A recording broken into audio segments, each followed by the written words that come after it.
Welcome to the best sports podcast on the planet. This is Triple Shot Sports. I am your host, Brandon Combs. Football is back, baby. I am joined, as always, by the Soup Boss. Soup, how we doing?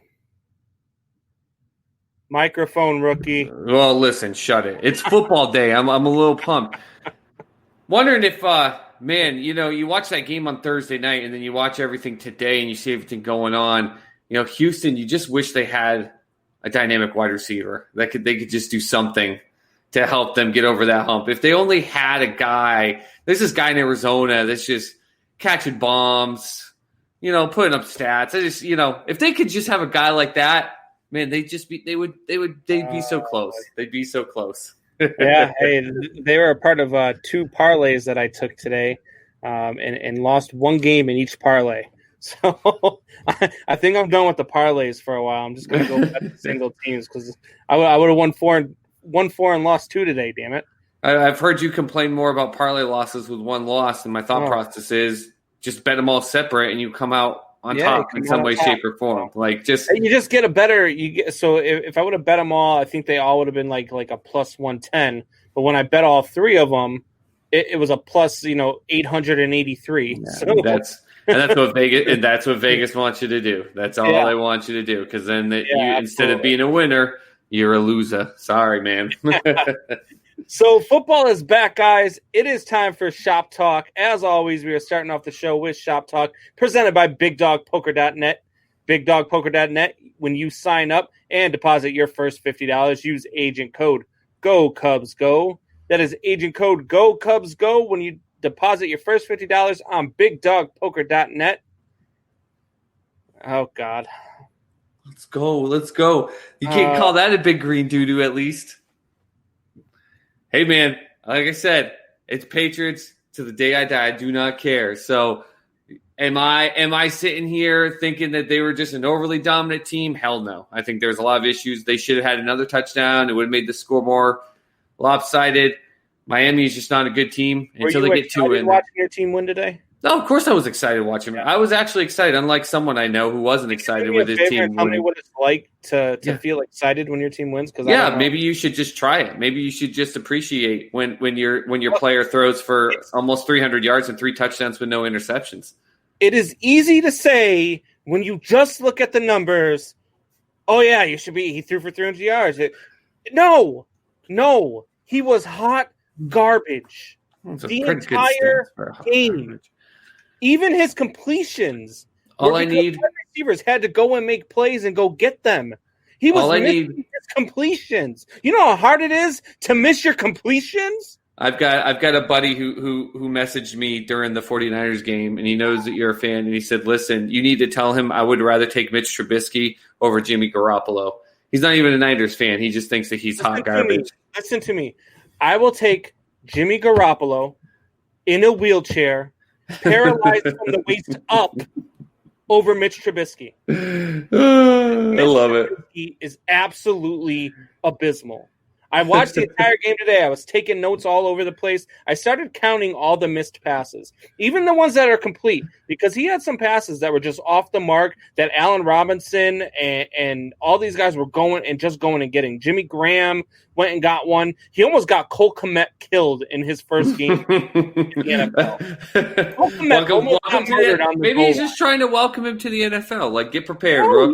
You're going to get hit hard. Underthrew the ball by 3 feet and almost got his head taken off. All he had to do was put it in his chest, and he falls into the end zone. But no, he underthrows it. Cole Kmet has to bend over, and as he's bending over, he almost gets his head taken off. Listen, this is a family-friendly show. Let's not bring up people bending over. Absolutely not. Okay? Especially tight ends. We shouldn't be talking about tight ends bending over. Jonathan Briggs, Triple Shot Sports. What's up? What's going on, Jonathan? What's up, JJ? Welcome back, football. Go Pats. Hey, look, the Pats had a good game today. What a terrible homer pick, by the way, last week by me. What a stupid homer pick by me. God, I'm such a fool. Oh, man. Such an idiot. Oh, boy. Yep. Congratulations. You were right about beating the Dolphins. Hey, and I tried telling you that's the type of game it was going to be. Just threw the homer picked out and then was like, no, Cubs World Series is the greatest thing in sports history. I'm out. Where you going, Tim? Why are you out already? LSU didn't play yesterday. Why are you mad? Yeah, what's going on, buddy? Maybe he's a Bucks fan? I don't know. What's his NFL team? Hopefully he's not a Bears fan. I might have just pissed him off. Maybe. The first thing I did after the Bears game was I started listening to Chicago Sports Talk because I want to listen to how stupid fans are. And fans are retarded. Why? Because they're stupid. They're coming in and they're calling in sports talk radio talking about, I told you Mitch Trubisky was good. I told you he could win in the NFL. Did you see he did win in the NFL? Did you see him in the fourth quarter? Did he win? Yeah, you know what else I saw? I saw overthrow Jimmy Graham by 6 feet while they were in the red zone. I saw bad. Overthrow Cole Kmet and almost get him killed. The guy can't go through progressions. He can't. He can't see a field. He cannot check down. He can't go through progressions. He gets all flustered. And then when his guys are wide open wide receivers, and he's overthrowing and underthrowing, I don't understand. I don't get why you're so mad. This is one win better for you in your prediction and in your bet with the Bears beating out the Lions. Not only that, they got a head-to-head win. You should be praising Mitch. Put him on your mantle. No, there's probably a reason why you haven't gotten rid of. It's time to go eat. He's just hungry. He's just hungry. Go Cardinals. And not the NFL version, by the way. Yeah, no. I'm waiting for you to spin that. I don't understand how, when you have to change your play calling to allow your quarterback to only throw 3 yards downfield because it's the only thing that he can throw on the money, how you can continue to go forward with the quarterback like that. You can't. Their play calling was hot garbage. Hot garbage. So was it the play calling or was it Mitch Trubisky? No, it's because they have to adjust for Mitch Trubisky. It's all he can do is throw 2-yard outs. Anything over 2 yards, and he can't complete it. He can't throw it on the money. You're the most angry week one fan winner ever. And we won. He won in a great. How bad he is in a great fashion. He won. He also won, by the way, in a very close game. And as I predicted, he's only going to need to do that 2 more times and then fall apart in the fourth game, and they'll bring in Foles halfway through the fourth game. So it's working for me. That's even worse because now we have to listen for the next week about how Mitch Trubisky is our quarterback. He is your quarterback. I don't get it. He's your starter. He's your winner. What a fourth quarter. That's Hall of Fame numbers right there, Combs. Look, did you see that Hall of Fame fourth quarter he had? He outthrew both Breeze and Brady, I think, in the fourth quarter for those two combined. Let me ask you a question, because I know you're being I know you're trying to push buttons right now. Let me ask you a question. If your quarterback throws 16 incompletions, and this is a serious question, 16 incompletions, how many of them do you expect are on him? 16 incompletions. Well, if my quarterback is Mitch Trubisky and they don't call the plays very well, none are on him, especially if there's a tight end bending over in the end zone. I can't blame him. For real, in a normal situation, the Patriots last year with Tom Brady, if Tom Brady throws 16 interceptions or 16 incompletions, how many are on him? Well, I don't know. About 8 or 9, right? I don't know how you can really. Well, it's on him. No. Hold on. Let me clarify. It's on him because he purposely threw the ball away, or on him because he messed up. On him because he either overthrew, underthrew, or just completely missed his target on purpose, or no? Because on accident. Because good quarterbacks throw balls away on purpose. Trying to complete a pass. I don't know, like 16 incompletions. Yeah, I would say. Yeah, I would say about 6 to 10, depending on the defense they're playing. 16 incompletions today, and I counted 14. 14 were because of underthrown passes, missed wide open wide receivers, or overthrown passes. Not because he was trying to throw the ball away, because he was trying to complete a pass, and he just couldn't because it was more than 3 yards downfield. I would like all of our freaking. If NFL minds in the front office and the coaching staff can't see this, I don't know what the hell they're doing or why they have the jobs that they have. I don't understand. I would like all of our fans that are Bears fans that are excited about what they saw, especially in that amazing fourth quarter, that Hall of Fame fourth quarter. You should come in on Shop Talk right now. Let Combs know. You got to relax, man. I mean, we beat the Lions, the amazing Lions, 3 touchdowns. I mean, and that's Hall another of Fame for all you guys numbers. like AG and you guys over there at Strikeout Beer that are talking about the Detroit Lions and how good they're going to be. They lost a game that Mitch Trubisky handed them. They lost a game where Mitch Trubisky played like that. No, in the fourth quarter, he didn't hand it to him. You want them to go in the division? There's no way. There's no way this team is winning 9 games. Listen, ESPN said it perfectly. He missed targets, sailing some high and leaving other behind teammates until it mattered most. And in the end, that's what you need from your quarterback that's going to lead you to the Super Bowl, Combs, until it matters the most. I hate you so much. That's where it matters. I hate you so much right now. They're down by 17. No, it just comes back. Any of the completions? Did you actually watch any of the game? Any of the highlights? I watched all the highlights, man. All those 3 touchdowns that he threw for that amazing comeback. Did you see the amazing catches that were made? Yeah, because the ball was put only where they could catch it. That's what it comes down to. No interception. Hey, it's not like Stafford. So hell-bent on your prediction being right that you can't even talk honestly right now. It's not like Stafford who threw for 2 picks. You can't even talk honestly. Or talk honestly. He got 1 touchdown and 2 picks. Stafford did. You would like to see Mitch Trubisky quarterback for the Patriots? For the Patriots? Yeah. Well, right now, I would give Bill Belichick, after what we saw with Cam Newton, I would give Bill Belichick any quarterback, and he would probably find a way to make it work successfly. Great. Not Super Bowl. He doesn't have a Super Bowl team all set up like the Bears do.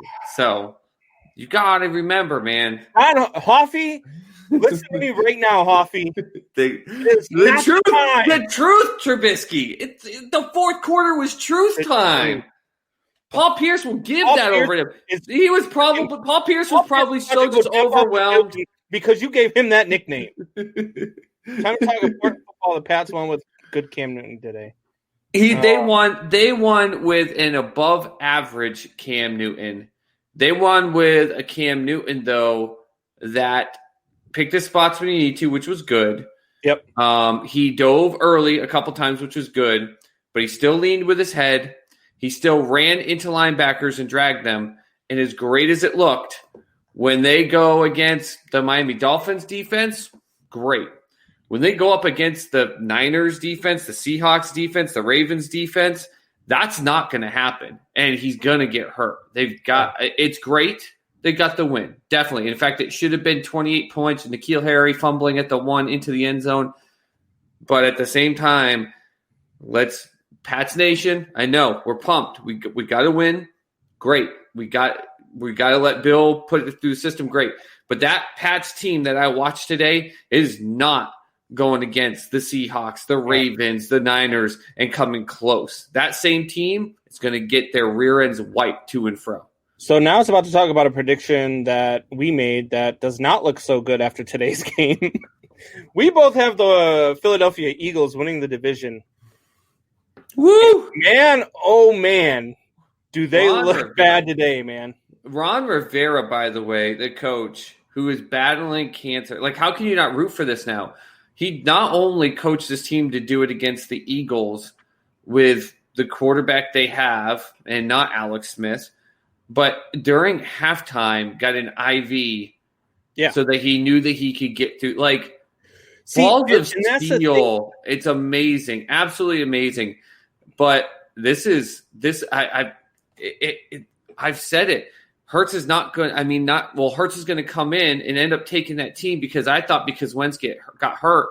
I'm surprised he didn't get hurt today. They sacked him 8.5 times. They murdered him. Somehow he was standing at the end of the game. But if that happens again against, let's say, the Giants, you telling me you think you're pissed, Combs? I know Philly fans. If let's say they do that against the Giants, there's going to be an all-out war for his head. I know they were all going into the season like, that's our franchise quarterback, and we made our choice. We got rid of Nick, and blah, blah, blah.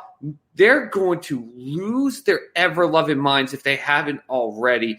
That was, you were up by 17. You had Dallas Goedert actually going out there and showing that, hey, you don't know what's going to happen with Ertz. Here's your future. You had some good stuff happening. The D-line was doing what they needed to do. And they came at a halftime, and you made no adjustments. Just because you're playing the Washington football team, you make adjustments. You're only up by 17. And they came out. And the the football team's plan moving forward was, let's just go eat Carson Wentz alive. And that was it. And that's what they did. And it was a beautiful piece of work. And Chase Young, by the way, arrived game one. I already said he's going to be the defensive rookie of the year. I mean, just fan-friggin-tastic by him. But how can you not root for that and what they're doing? And that's what pisses me off the most about the Washington not Redskins anymore. Daniel Snyder makes it so that I don't even want to root for a guy who is winning while battling cancer. I don't want to see that guy win. I don't want. If Daniel Snyder wins, we all lose. Well, no, but here's the thing: it's about time. Like you're right in that aspect, because if they win, it's going to kind of shovel some stuff under the carpet, right? But there needs to be, like, there's still an investigation going on.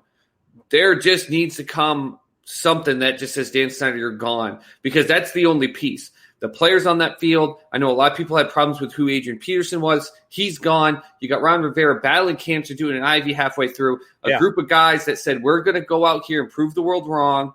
We're not garbage. And the only thing left is Dan Snyder. If the NFL could just figure out whatever the hell this investigation thing is and just get rid of him, then, it would be great. But you're right. The only thing that does suck is that now you've got Dan Snyder sitting up there smiling like a jackass, thinking that he's the friggin' Mad Hatter and genius of the NFL. It's terrible. It's terrible in that aspect. But Leonard says the Lions met their tax charity contribution today by letting the Bears. They did too, because even though Mitch brought them back and they won, what was it? Swift, the rookie running back there, the second to last play, he dropped the game-winning touchdown. I mean, they should have won the game. Tim Leonard, hell no. All right, first of all, Junior, I love you, buddy, but stay in school. It's hell no, N-O. Hell nah. Hell nah, kid. Like you're just half-witted and haven't been to school your entire life. Hell and nah. To win, and they just suck. Detroit. Look, I agree with that. Look, the Detroit Lions did not.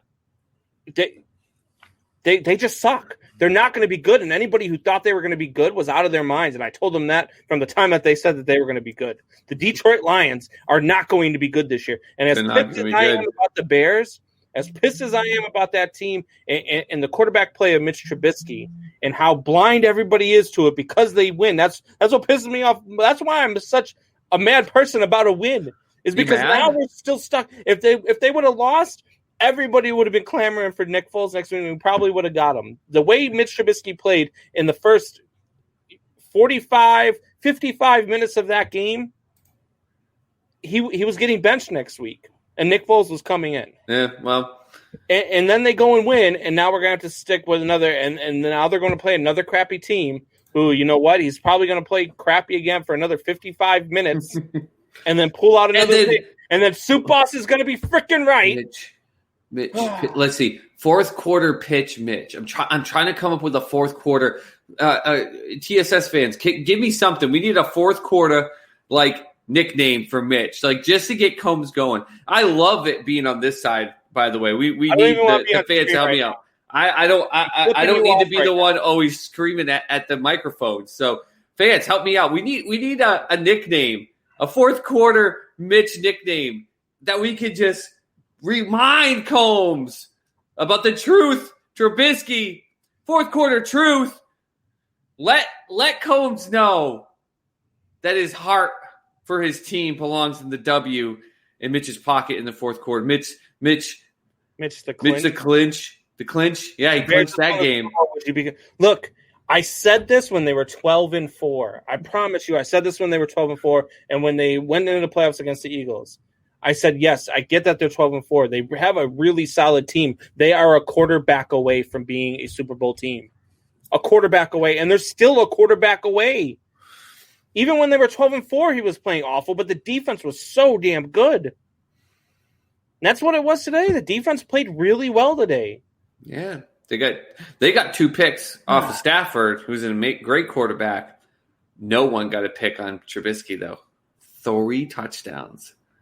0 pick. Think about that. Tom Brady threw a pick 6. Some of the best quarterbacks threw. Mitch, you got to look at it this way. I hate you now. He's almost as good as my boy Minshew, who also threw no picks. I mean, that is amazing. And the Texans should have thrown in the first half yesterday. Jerk. Winston's available. I heard. I'd take him. Jameis. I would take him. John. He's already made this statement about him being the top 10 quarterback, and he would take him any day over in the NFL. He would take him over the other 2 that they've got there and be okay. Like the most hilarious thing is if Winston was in that game today, he probably would have thrown for 2 or 3 interceptions, and somehow Combs and they would have put up 50 points. He would have been happier with a quarterback doing that. With Winston today. Because Mitch maybe overthrew a receiver, but at least he didn't throw it right to the gut of a defender. Bears should have won that game comfortably. They should have been up by 3 scores. With any other quarterback in the league, the Bears win that game going away. They did. I was sitting there texting you because you, a Bears fan, couldn't even watch your own team. I let you know. I was excited for him. No. I turned it off for a little bit to watch the Cubs game. Oh, yeah. See, you gave up. You gave up. You turned your back on Mitch. You're mad at yourself, Combs. Just admit it. You're mad at yourself for turning your back on your quarterback. How dare you, sir? How dare you? Hey, Happy, I'll take Rosen too. John Hoffman, you go get on a Bears uniform, and I would take you over Mitch Trubisky. I'd take this idiot sitting to my right. You still can't point the right way. You did it right the first time. Go this way. You have to do this just to make sure. At least Mitch Trubisky doesn't get his directions mixed up. That's for sure. God. Am I the only? No, I'm not in awe of Sophie Stadium. You know why? Because I've already seen Sophie Stadium. It's called Cowboy Stadium. No, SoFi's way better. Way better. It looks the exact same. No, it's not. No, it's not. Don't stay here with that halo in the middle of screens. Yeah, a huge halo is not the same as a big screen in the middle. Plus, the whole architectural aspect of the stadium and everything around it is way different and way better. I work with the group that were a part of the design group for that. Don't even go there, buddy. I just threw the architectural design card at you. Wow. Oh, just like I threw my Mitch is clutch in the fourth quarter card at you. Yeah, I can't wait to watch this game. The Cowboys and Rams. Yay. After we just got off of freaking Tampa Bay and New Orleans, I can't wait to watch Dallas and Rams. Good job, NFL. Well, it's not like you would want to watch a whole game anyways. If it was the Bears, you'd turn it off. God. I'm glad I could carry that mantle for you, by the way. I'm glad I was there as you're sitting. I'm so glad I was like the designated driver. I turned it off to watch parts of a no-hitter. Does anybody know that there was a no-hitter in baseball today? I don't think anybody knows. Did you just speak Spanish? I know French. I don't know Spanish. Alec Mills threw a no-hitter today. Complete game no-hitter. Alec effing Mills. Put some respect on his name. Yeah. What? He did Alec what today? Mills, no hit. He did what today? Brewers, no hits. I love that game of stickball, but today is not a day that it'll matter. You know how many no-hitters have been in baseball this year? You could throw a perfect game today and also be a batter and say screw the DH and jack 3 home runs as a pitcher. I wouldn't give 2 craps today. No offense. Don't care. Not today. Bears fans should only watch the fourth quarter of games. Yeah. That's all that matters, baby. It's not how you start the race, it's how you finish it. It's how you finish it, man. I mean, who gets the checkered flag. I hope to God that when the Bears finally release Mitch Trubisky at the end of the season, because it will happen, when the Bears finally let go of Mitch Trubisky, I hope to God that one of your teams sign him. Anybody. I don't care if it's Tim's. I don't care if it's Hoffy's. I don't care if it's your soup. I don't care whose team signs out. I can't wait to watch another team have to go through the misery of this crap. It did win. Comeback win. 3 touchdowns, 0 interception. Amazing performance by your quarterback. It's a win. It's a win. It puts you past the Minnesota Vikings, for crying out loud, who we both picked to win the division. You're better than the Vikings right now. Why are you so mad? So mad. No need for it. I never get mad. He's best 7 minutes quarterback. 7-minute Mitch. That's what we'll call him. 7-minute Mitch. Let's go, baby. Yeah, he's no Mitch the clinch, that's for sure.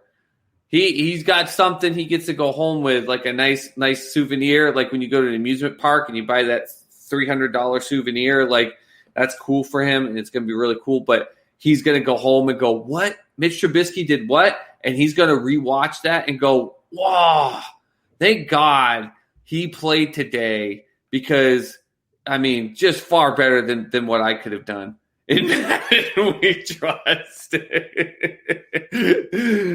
7-minute Mitch. Yeah, make that hashtag happen. Everyone on Shop Talk moving forward, hashtag 7-minute Mitch. Let Holmes know that his negative mindset for his team's amazing success cannot get around the impenetrable wall that is 7-minute Mitch. All right. Amazing. We're going to take a quick break, and when we get back, we're going to go through the rest of the games in the NFL. Combs is going to go scream in a bucket. No. I'm just going to finish mailing that mail bomb.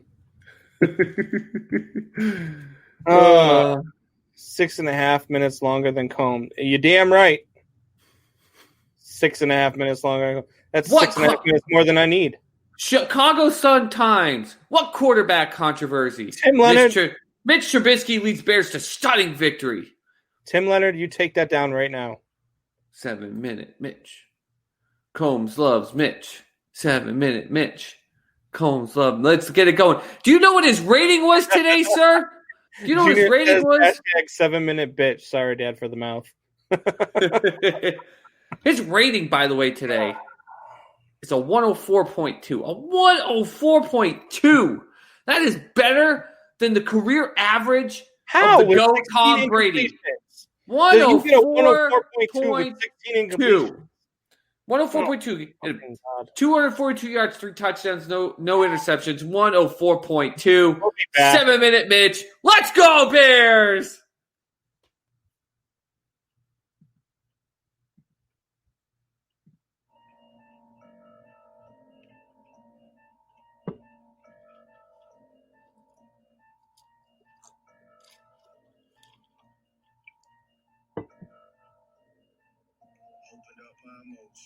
Just to make me pussy. Tell the trolls keep trolling.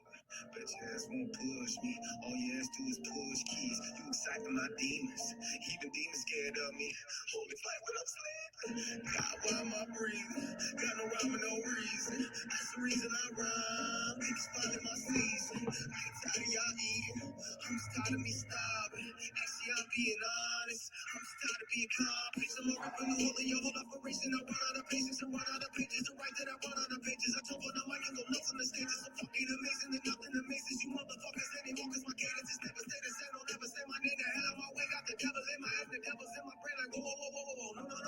Not gonna slow the flow down so you supposed to know what I'm saying until you replay this shit over and over. I'm only admitted and already said more than you say in one of your albums. Wow, standing in the ring and ready to get it and let me know who want a problem. Holla, I ain't never ran a fuck what you thought. I'm more battles than you ever fought nowadays. Do 6'9" and then tattle when they get caught. I'm sticking to the code. Jump before the stars, like with the flow. Only getting hotter to hit the road. Trying to make these dollars. Even book motherfucker, everybody. Highest mic on. Oh my gosh, you see me with the left on. It's a motherfucking star.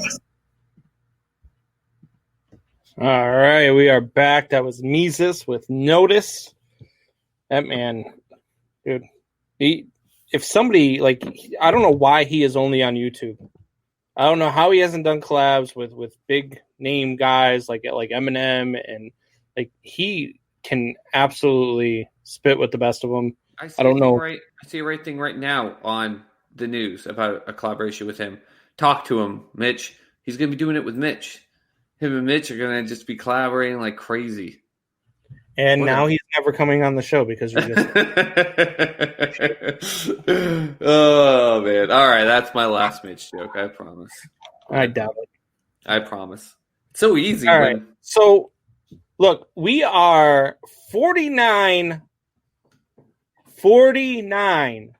subscribers on YouTube away. I'm just disappointed. I am too. Look. There's no...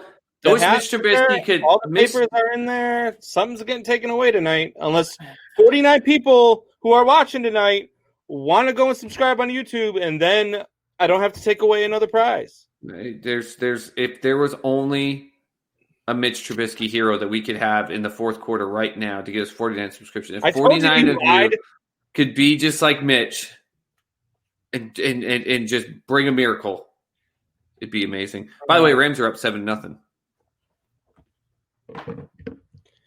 Oh boy. All right. So why don't you tell the people where they can find us? Yeah, guys, so you can find us. We're going to start with YouTube. If you have no idea, maybe you're watching this for the first time, which if you are, thank you so much. But maybe you're watching this and going, what is he talking about 49? We need to get to a number on YouTube for subscribers so we can get put into algorithms more. We can be able to change up our address and everything to ensure that we're getting seen more. You're helping us out, and the more you help us out, the more content we can bring on. Maybe even get people on to interview would be great, but we need to be seen. And so we need YouTube subscribers. You go on YouTube, you just type in Triple Shot Sports Podcast.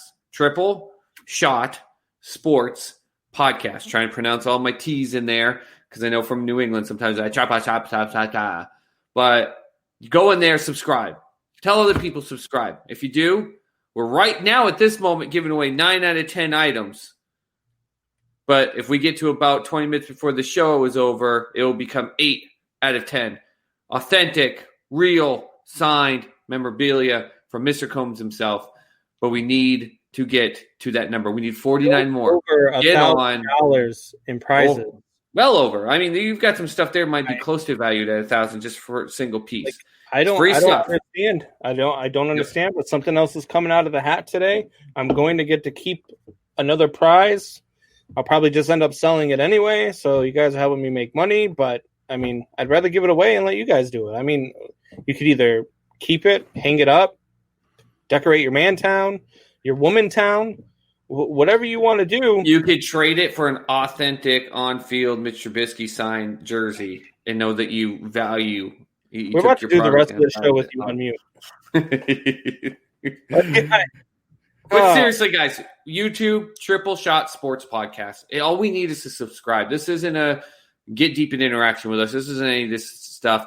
Heck, though I'd prefer if you did go ahead and watch us on YouTube because you could still get your comment slide put on here from there. If you go on YouTube and you're almost never on there and you just hit the subscribe for us and walk away and only watch us through our feed on Facebook, that's completely fine. We are 49 people away. We just need it. And I know Sports Soup, we're now over 700 people. We're driving towards 1,000. The fact that we can't get 49 more people to hit subscribe, to have their friends subscribe, heck, go to people that may not even know us yet. And I'd love for you to say, hey, why don't you check these two guys out? They got a good podcast. But start the conversation off like, hey, would you like some real free signed merchandise? I got a way. All you got to do is click a button. So I'm not going to talk about Twitter and Instagram because YouTube is what we need, you guys. YouTube, Triple Shot Sports Podcast. Go subscribe right now. Go get people to subscribe. Try to get that 49 within a little over an hour and 15 minutes so we don't have to take away one more prize. 100 tonight, man. I'll put them all in the hopper tonight, and we'll get all those prizes and all the winners drawn tonight, and I will get all the stuff out tomorrow morning. You'll have it on your doorstep by Wednesday. Put that stress on me. Then I got to get the list of 100 people. I don't have a spreadsheet started yet. These guys haven't gone fast enough for me to deserve that. I was going to do it today, and then I was like, 50. Never mind. Yeah. Jeez. Well, so let's get into the NFL games while these guys go and subscribe on YouTube. So first game, we had the Seattle Seahawks just dominating the Atlanta Falcons. Going cross country to do so, by the way. Yeah. I mean, we both had the Seattle Seahawks win in this game.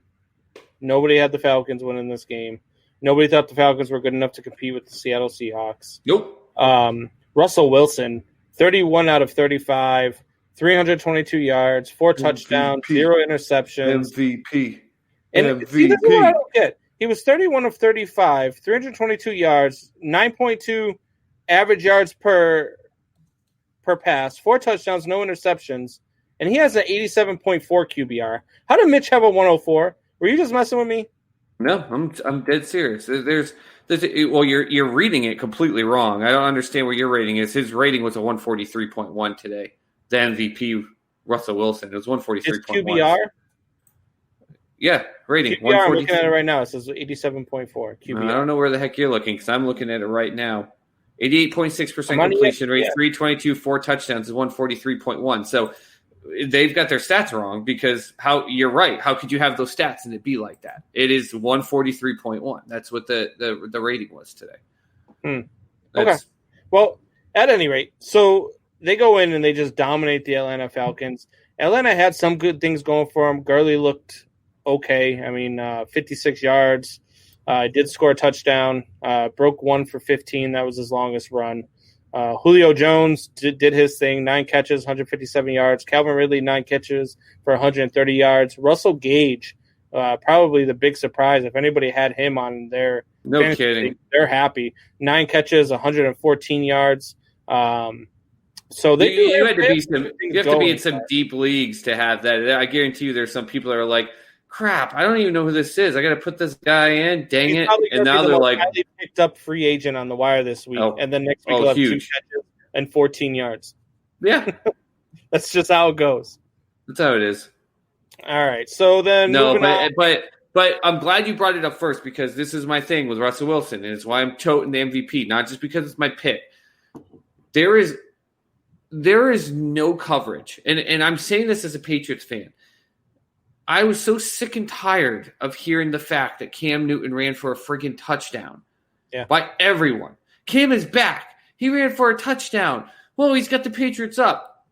Pats fan, great. That's fantastic. He ran for a touchdown, a wide open touchdown that Mitch Trubisky he probably would have tripped and fell on his face, but he got a touchdown. Russell Wilson was lighting the freaking world on fire. And I know it's against Atlanta, but to your point, Combs, you say teams that travel cross country, it's harder. He still had to travel cross country. First week, didn't have preseason games to figure stuff out, everything like that. You see it with some rust on some other players in some other games. You know, they got to get things figured out. He went out there like they had been playing for 2 months straight.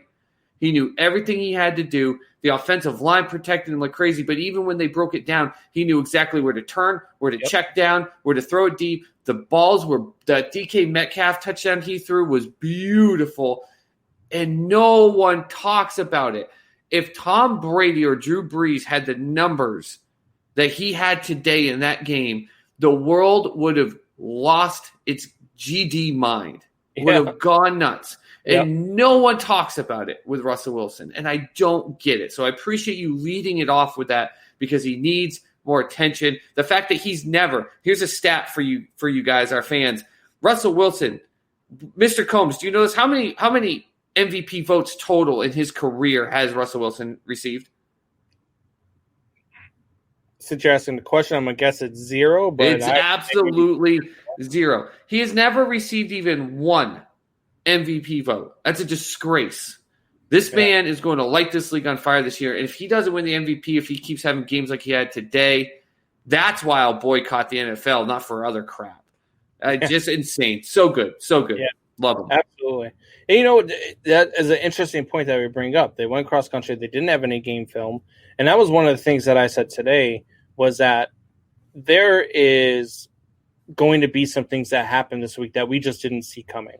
There are going to be some things that happen this week. It's going to be like a college week where you're going to have upsets. You're going to have ranked teams losing to non-conference teams. That's just it's going to happen today. And one of those games, it absolutely blew my mind. The Green Bay Packers went into Minnesota and just absolutely annihilated them. This game What a was not as statement. close as the score indicates either. There was a 43-34 finish, but this game was not that close. Vikings put up Absolutely 24 in the annihilation. fourth quarter. I mean, it was bad. Green Bay went out and Aaron Rodgers picked apart that secondary in Minnesota. I mean, he absolutely ate them alive. Yep. Those rookies in Minnesota, I mean, they've got a lot of work to do to, come back from what happened to them today, because Aaron Rodgers made them look like rookies. I mean, that's exactly what they are, but you can't look like that in the NFL. And you can't get picked apart like that if you're going to win ball games. And if you're going to be as good as people think you're going to be, including myself and Soup Boss, you cannot have showings like that in the NFL, because you'll get exploited. And once you're exploited, teams are going to pick you apart. Good quarterbacks are going to pick you apart like Aaron Rodgers did today. Yeah, Aaron Rodgers just showed why, that even though there's some questions about his status in the lore of where he is in the GOAT status and all that stuff, it doesn't matter. This is a Hall of Fame, top level, one of the best of our generation quarterbacks, and he has the wherewithal to understand there's a weakness on this team. It's a secondary. You know darn well that coaching staff saw that too. And it's the only thing I've talked to Skull Nation on Sports Soup especially. My only fear in my excitement for Minnesota is that secondary. I mean, one of their biggest hopes in the secondary is an undrafted – and I'm a Texas guy, but I hear them talking about this undrafted kid out of Texas. I'm like, there's a reason he went undrafted. Yeah. And he was in the Big 12. We're not known for our defense in the Big 12. Like, that shouldn't be what you're pinning your hopes on. And all they did was make – the thought process is you hit the quarterback. You get to him so fast – there's no chance of having anything taken advantage of in the secondary. And Aaron Rodgers in that offensive line, that team, okay, if we just give Aaron an extra second more than that defense expects, he's going to pick them apart. And that's what he did all day long up and down that field. And you're right, that score wasn't as close as it was. I know there's some – Minnesota did some good things to get the offense kind of moving and stuff like that. But you know darn well that defense, it's first week. They're not going out there and trying to get injured. They let up after a little bit. Mike Reeves and Twist and him and Benzie are both Vikings guys, man. It was a tough day for you today, Mike. Felt for you. I was rooting for you guys for sure. He says, just shared the show like 20 times on different platforms. Thank you for the love. Thanks, man. Appreciate it. Appreciate it, buddy. Appreciate the shares.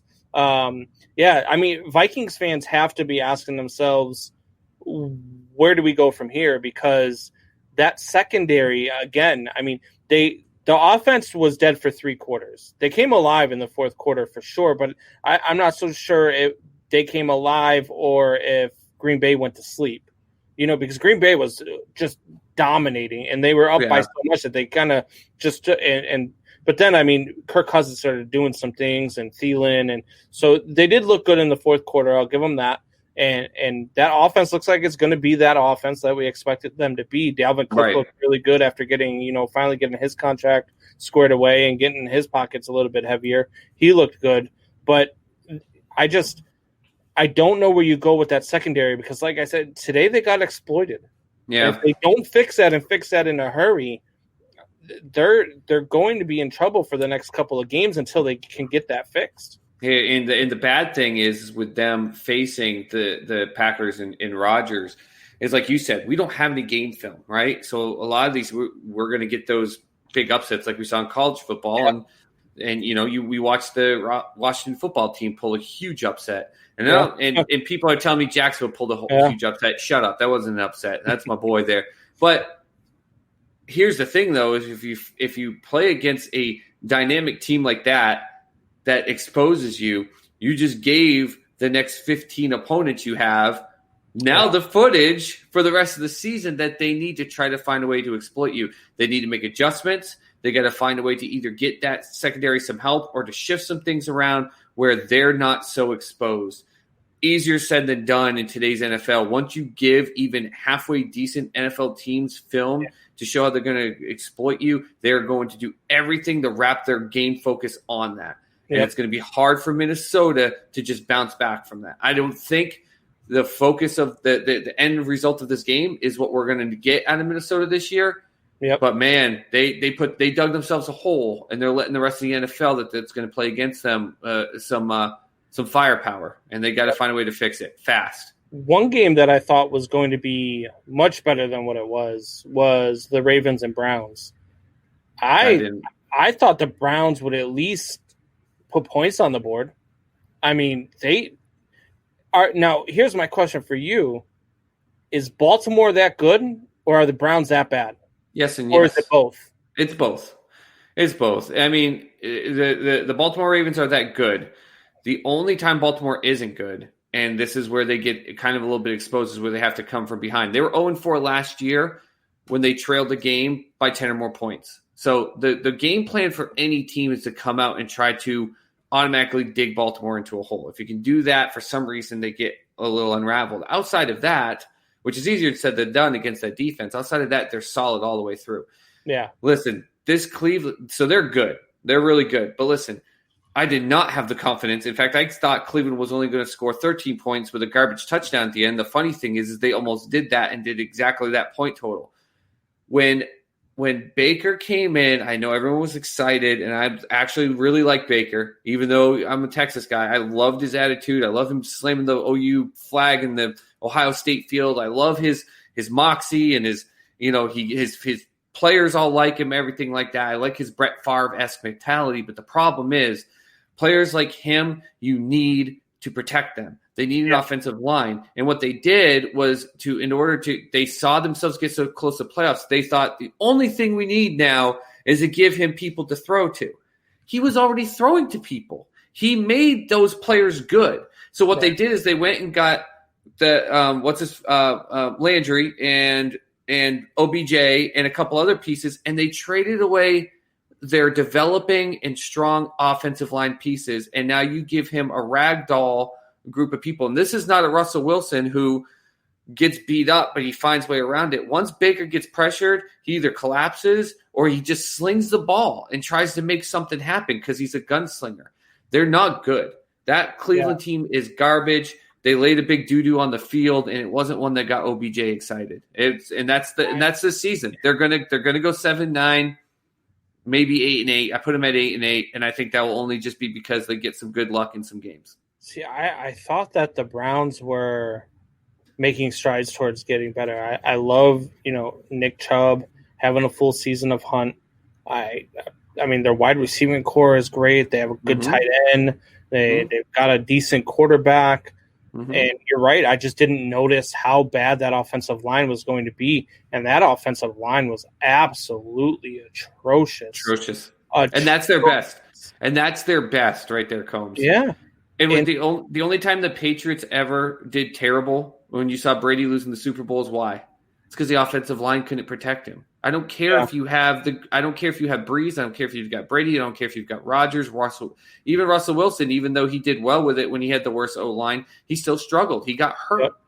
You can't do that in the NFL today. Those defensive linemen are now 300 pounds of muscle, not fat. This is not Reggie White. It's muscle, and they are locomotives from 0 to 60 in 0 seconds flat, like just off the hit. Their goal is to go and eat your quarterback alive, and that's what's going to happen to Baker all season. It's not going to be a good season. So, Bjorn says my boy Thielen was my second to 110 yards. I think he had 2 in his fantasy team at 110 yards. That's a good day. That's a good day for your fantasy team. Freddie Rivera, who was the GOAT, Tom or Bill? Like, it's still to be determined. They're both the GOAT. Tom's the greatest quarterback to ever play, and Bill's the greatest coach to ever play. I hate the Patriots. I'm not a Patriots fan at all, and I make no bones about it. But I used to joke around with my friends all the time when they, start gloating about how good the Patriots are. I mean, yeah, it must be nice to have God on the sidelines and Jesus Christ as your quarterback. That's what you have. I mean, it's a 1 in 1A. People are going to jump all over the Tom bandwagon, and we'll get to that game next since you posed that question. Especially with week 1 going on, people are going to be really quick to Tom Brady was a system quarterback. See, he can't even – he went to Tampa Bay. And, no, both of those defense played outstanding. Both of those defenses were so good today. The Tampa Bay Buccaneers, I don't think people realize how good their offensive line is. And they got absolutely shredded today. Destroyed by the defensive line of the New Orleans Saints. I watched every minute of that game, and I'm telling you right now, not every minute, because I did tune into during the first quarter to the Cubs no-hitter that nobody knows about. But the what? Yeah, exactly. So, but no, the Tampa Bay Buccaneers looked good today. Tom Brady looked good today. They just Yeah, went off. he had one bad One of pass. the best. Yeah, he had the one bad pass, the pick six, and you could even tell. I mean, he was frustrated. Come on, he was mad at himself coming off the This is a bad sideline. throw. Yep. It was a horrible throw, and he knew it. He undercut it, and so I don't get the point where people were like, oh yeah, blah, blah. When they were down by what was it, 17 at one point? I think they were down, but they were down big at one point. I went and I put $20 down on Tampa Bay to come back because that's how much confidence I have in Tom Brady, and he almost made me right. Yeah, they started driving it back. Too many mistakes on the talking about the Vikings. Too many mistakes on the secondary for the Bucks. In that, the Saints had a couple, but they were saved out by the fact that the Buccaneers secondary was worse. But yeah, I put it on Sports Soup. I know we were looking at Brady and Breeze in that game, but the real focus of that game should have been how both those defensive lines, especially the run defenses for both those teams, are insane. This absolutely beautiful. They read so many screens, options, delay. Like to be a running back in that game today. I know Kamara got the 3 touchdowns. That was fantasy-esque at its finest because Kamara wasn't running up and down the field, though. He wasn't beating that Bucs D line. He wasn't. No. It was amazing. Really good too. That Bucs defense looked really good, even though they gave up 34 points. Bjorn wants to know how you feel about the Saints going forward. I love it. It's a statement. You went in there, and everybody's talking about Tampa Bay and Tom Brady. Yep. And Tampa Bay is going to do this, and Tampa Bay might be the team to beat in that division. Tampa Bay might be the team to beat in the NFC. Talk is Tampa Bay and Tom Brady and Gronk and all the things that they're going to do that are going to be special. And hell, we're included in that.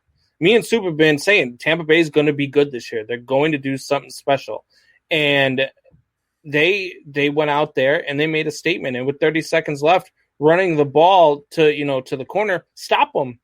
You don't want them to put it in the end zone, stop them. And they did. I mean, they ultimately stopped them on like 1 inch line, but that's what it is. I mean, they were just making a statement. They were trying to say, hey, look, I don't care who you are, Tom Brady. I don't care what you guys think about the Tampa Bay Bucks. We're still the New Orleans Saints, and until you beat us, we're the team to beat. Yep.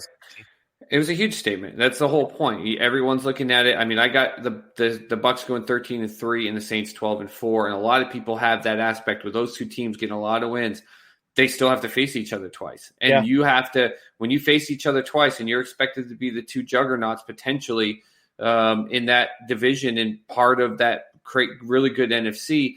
You got to make a statement when you can. And as a Pats fan, trust me, there are plenty of times the Patriots made statements just like that. I mean, the poor Tennessee Titans, there was a year where they should have had all the Tennessee Titans thought that they were starting to build something, and there's a thought process that they could be the wild card team that the Pats would face if the Pats had the third seed and everything.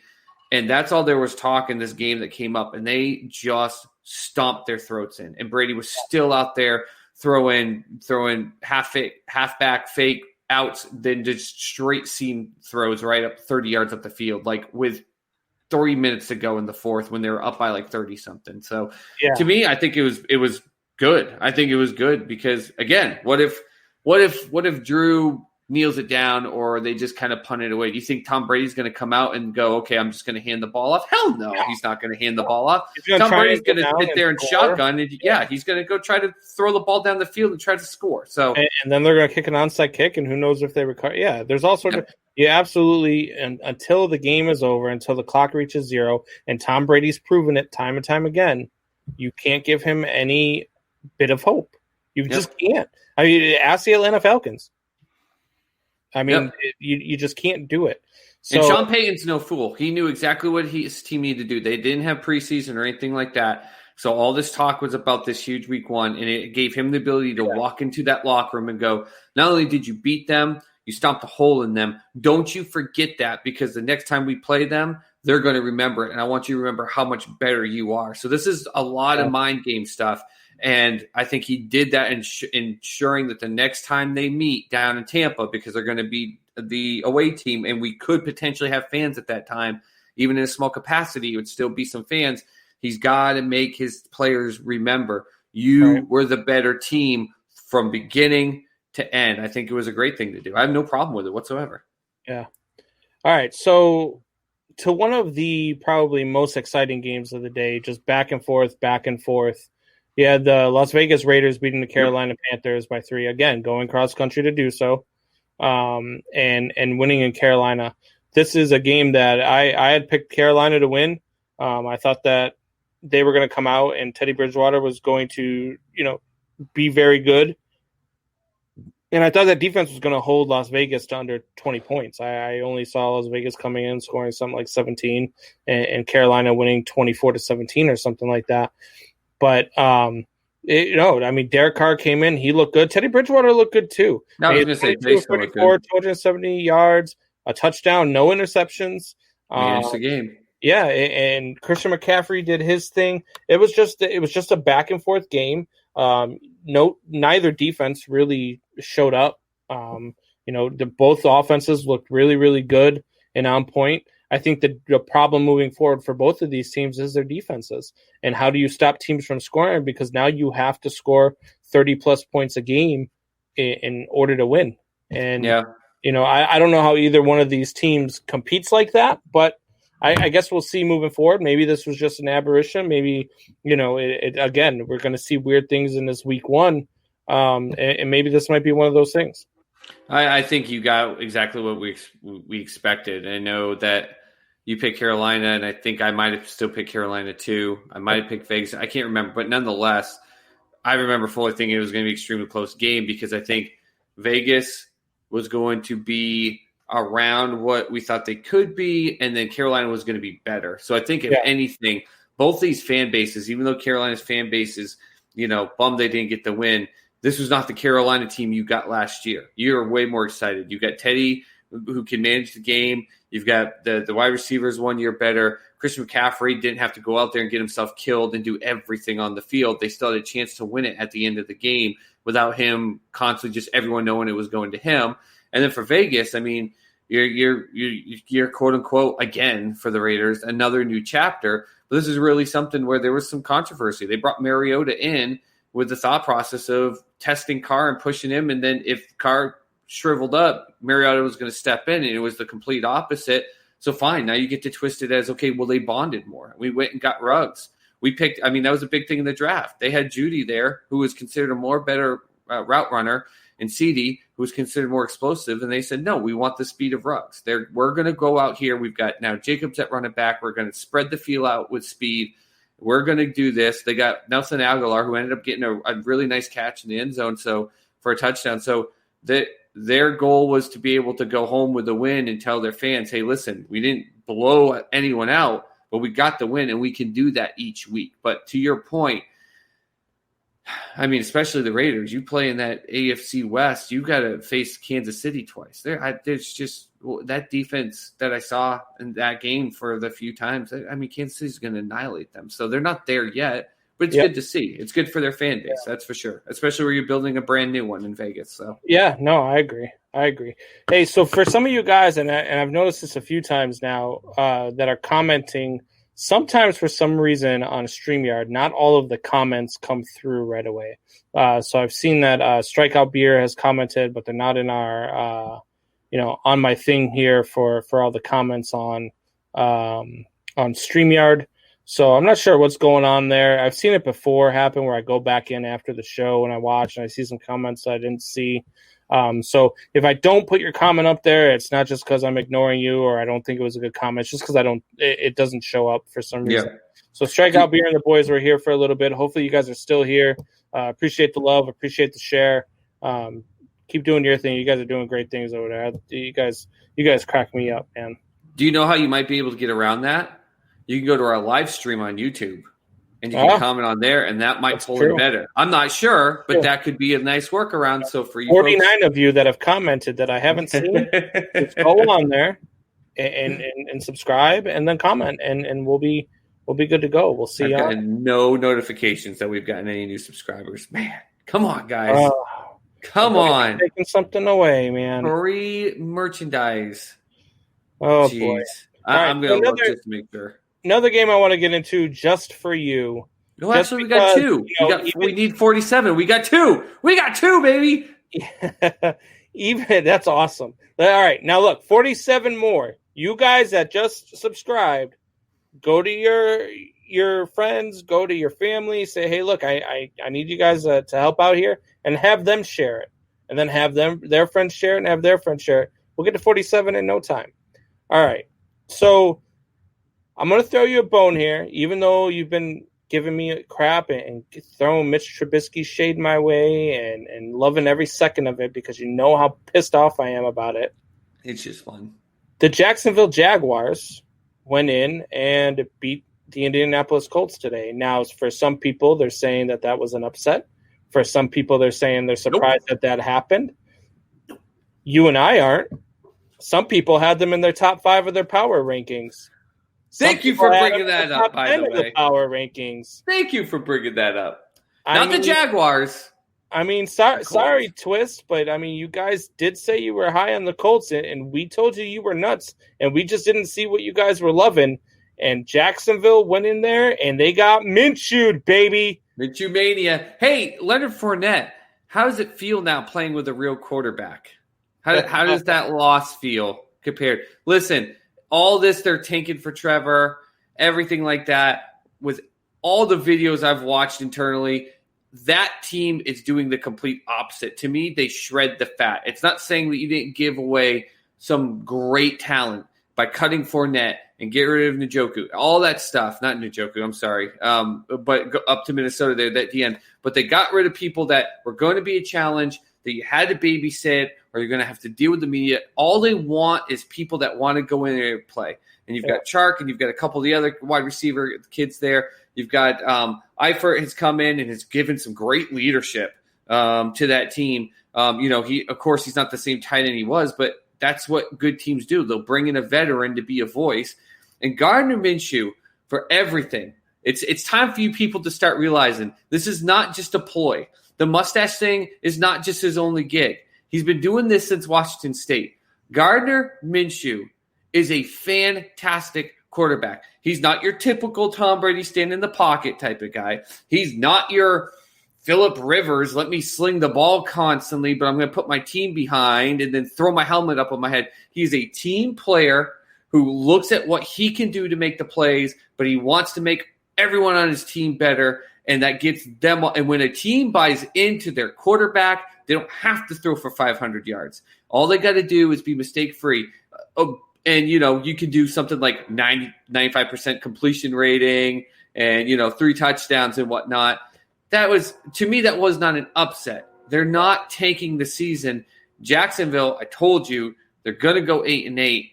I still think they're going to go 8-8, even though I don't think the Colts are that good of a team. They're going to go 8-8, and they're going to be a hell of a lot better than this Colts team. I'm sorry. This Colts team, to me, is not good. Phillip Rivers does not make them better.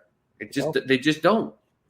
And in some ways, I almost think that he makes them worse. You know who I think is a good comparison to Minshew, even though it's a completely different sport, and Minshew may not finish his career on the same level as this guy did in his sport? But he reminds me of a goalie from the NHL. Played for the Buffalo Sabres. Oh, Dominic Hasek. Dominic Hasek. A guy who just goes into the league, and he's so unorthodox that people are like, wow, this guy's going to be awful. And then he just turns out to be like, holy shit. Yep. Because he's just unorthodox. He does what he wants to do, does it how he wants to do it, and it works.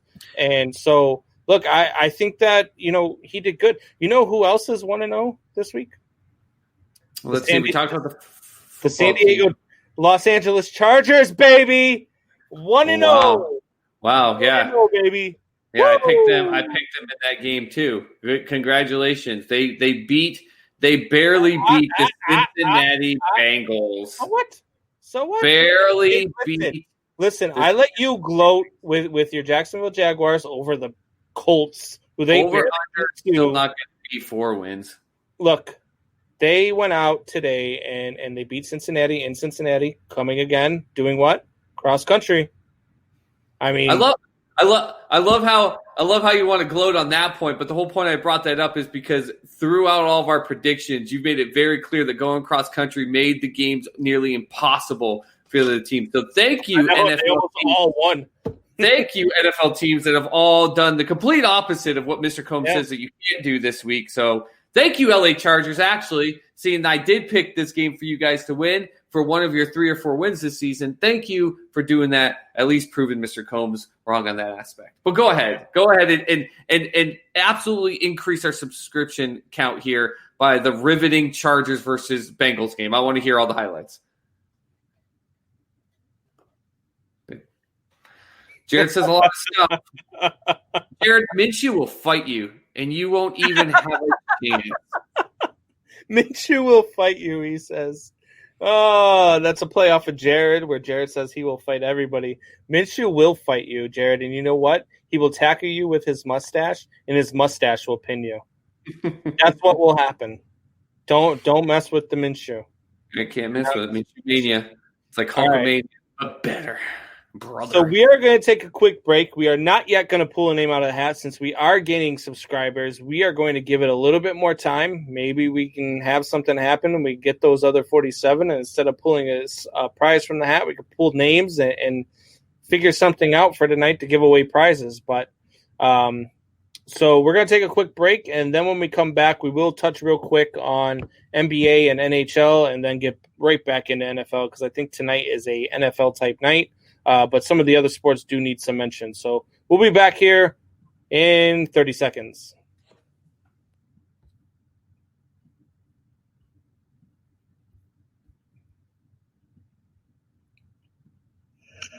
What's going on, Triple Shot Sports family? This is Brandon Combs, host of the best podcast on the planet.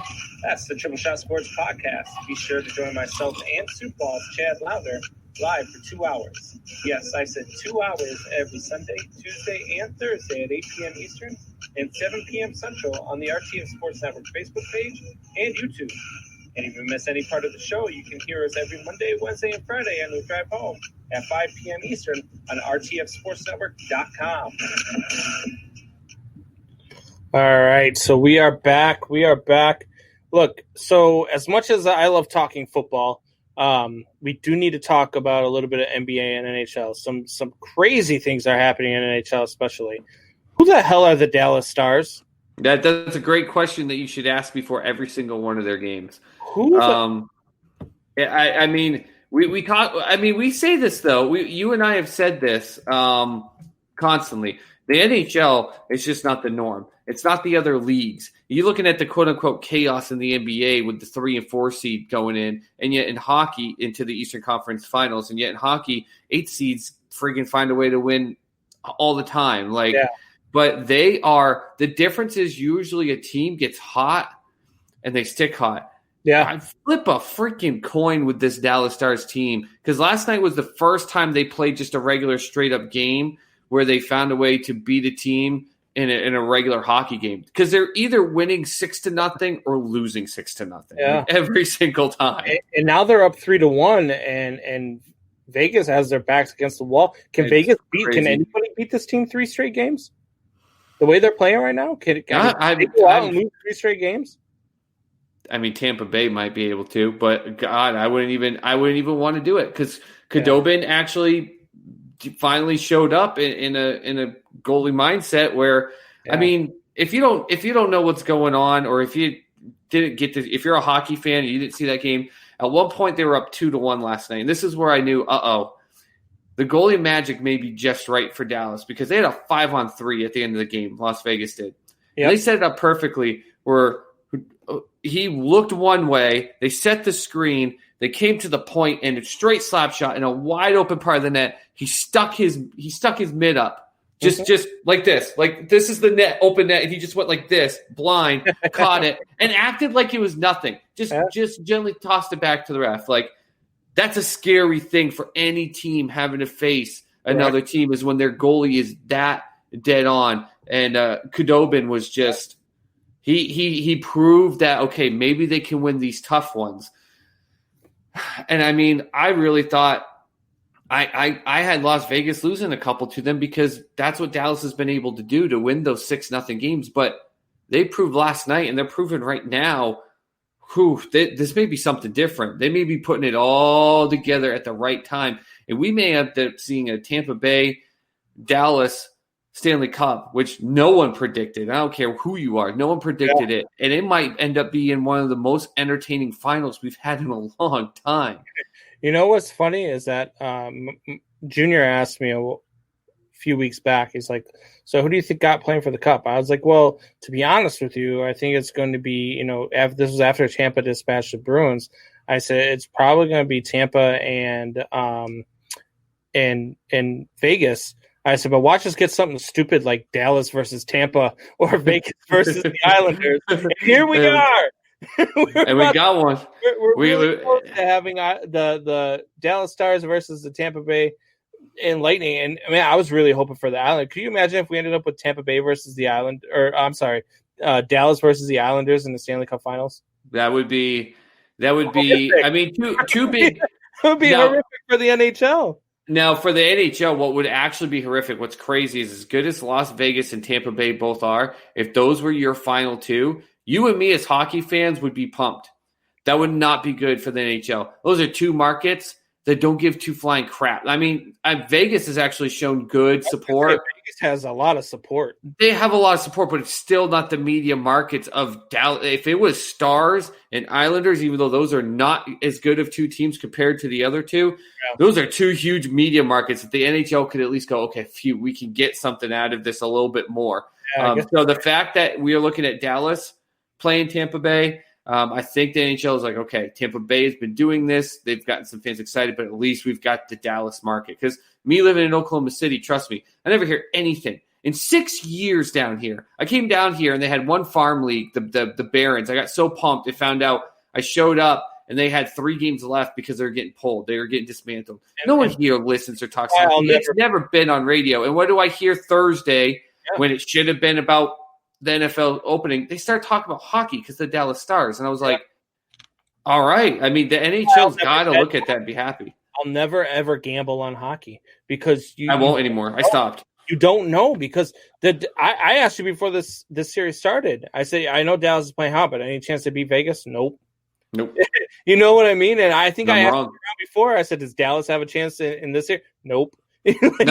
Dallas against Avalanche, I thought that I did think it was but in this one, I had the best team in the West at the time. If you remember, I thought Colorado, but Dallas is just that team. Now we can't even say we want to say, Dallas versus Tampa Bay. Tampa Bay is going to run away with the Stanley Cup. No, I'm not now. We don't know. That's why I love this game. I came up 50-50 flat finally on my betting for the playoffs this year for hockey, and I said I'm done. I'm not betting on the rest of it. Not just because the Bruins were out, but Mitch and smells minty fresh. Hey! By the way, Tim Leonard, thank you. That's not only a YouTube comment, but it's a YouTube comment because I got a notification that he subscribed on YouTube, so we got one, baby. Attaboy, thank you, sir. Hey, Professor Leonard. There you go. Love it. Oop, in fact, it's bringing up. I don't know if I've got voice streaming on my laptop, but when the Bears win, don't mess with Combs. When the Bears win, it doesn't make him happy. Oh, my God. Look, I'm happy that they won. I just don't like the fact that because they won, you wanted them to play the game. You wanted them demoralized, so Big Dick Nick came in the third quarter, and you're pissed because it didn't happen. No. He should have come in the third quarter because they should have been demoralized. The way Mitch played, Mitch did not play well, and that's what bugs me about the way that they won is because now you're going to sit there and he's going to get another week, and he's probably, like I said, and like you've been predicting since we made our predictions, he's going to do the same thing that you predicted, and he's probably going to do the same thing against the Giants. Mm-hmm. I don't know if he does the same thing week 3 and 4 like you think, because you're playing against much better teams. But No. Close game week 3. Week 4 is where the wheels fall off, and halfway through the game, Nick comes in. So that's where I'm there. Oh, look at more Junior's on YouTube. Hey, more YouTube peeps. Nice. I heard Dallas was calling in Mitch for 7 minutes in the third.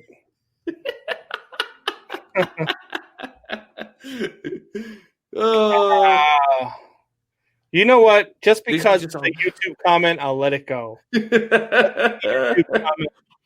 My God. I can't. This is great.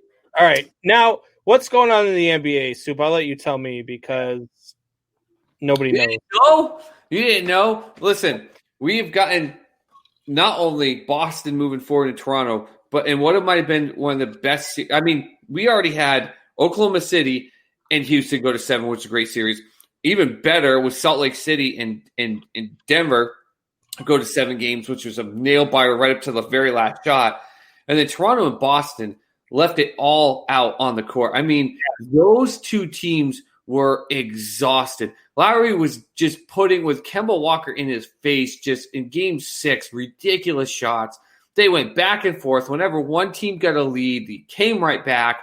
Just amazing. Of course, I'm pumped because my boys at Green won. But Toronto, I know it's a down, it feels down for them because they won the finals and everyone was like, well, they're not going to be a good team. And then they were fantastic without Kawhi. But what an amazing series. I hope that goes to a rivalry. But I predicted Eastern Conference Celtics and I predicted the Heat. And I told you before we did any of the bubble stuff, the Heat are the team to watch. They're the one that's going to come and sneak in on everyone and no one is going to pay them attention and they're going to be the team to beat. And so as much as I want to be 100% wrong, I've got the Heat going and winning that series in 6. I just think they're just ready to go. And the Celtics, thank God they got some days off to rest because they're exhausted. And on the other side, we've got today, of course, and of all the news, like you said, a no-hitter, no one cares. There was an NBA playoff game today no one gave 2 craps about, but Denver forced a game 7 against the Clippers. So that's going to game 7. Wait, Denver Nuggets are in the playoffs? Yeah. They're just like one of the better teams. They beat Utah. I remember they beat Utah and they keep winning. Hey, yeah, they keep winning. Hey, 7th game. Yeah, I'm one game away from my final 4 prediction being right, which was Lakers and Nuggets. But let's come down with all this excitement. The freaking Lakers once again have a game 1. I swear they do it just because they're bored. Let's lose game 1, guys. Let's just see how many people then count us out. And I wonder if they take bets. I wonder if they go in the locker room and do like over-under, like 113 stories that say, like, can the Lakers be upset? Because then they come out games 2 through 5 and just destroy. James Harden. Does it matter if the Nuggets, who wins game 7?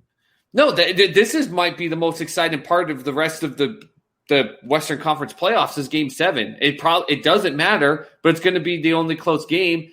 The winner of it will probably get game 1 win against the Lakers just because they want to see if they can do it again. Who would you rather see against the Lakers? Would you rather see who gives them a bigger challenge? I think. Well, okay. So who would I rather see? I'd rather see the Clippers, the LA with Kawhi, everything like that. Kawhi's always been very good. Kawhi beat LeBron last year. Exactly, and Kawhi knows how to play them, and I think they give him a good chance. The difference is with Denver is that Denver is a team that LA doesn't really have a formation set up to go against. And it's one of those things where everyone thought that the Clippers, and they were up 3-1, like, okay, it's going to be easy. This Denver team is just strong. They're built to be able to do every type of formation, every type of defense. They have like 14 different defensive setups, very similar to what Toronto does. No matter what, I think, like you said, it doesn't matter. Excitement, like more fun for the whole 1.5 games that one of those two teams will compete. I mean, the Clippers will probably be more exciting. Out of the East to face the Lakers? What's that? Does it matter who comes out of the East to face the Lakers? Yeah, I think that's different. I think both the Heat and the Celtics are two teams that at least can give the Lakers a ride. I really do. I think there are two teams that can make it competitive. I think there are two teams that can make it go 6 or 7. Were they this good before the break? They were the sneaky, quiet team. They were the Russell Wilson and the Seattle Seahawks of the NBA, and that's why I said it. Like they were the 4 seed, so people were like, "Yeah, it's the Heat. LeBron's not there anymore." Like, do you know the amount of people that just had no idea that they had like a huge pickup in the offseason and that they were doing so good? And I watched them play this season. I just said they are just top to bottom. They're young players. They're older players. They're veterans. They just know how to play basketball. You watch them and just go, all of these individuals have smart basketball IQ. They know how to play this game, but no one talks about it. LeBron just confirmed the appearance of it.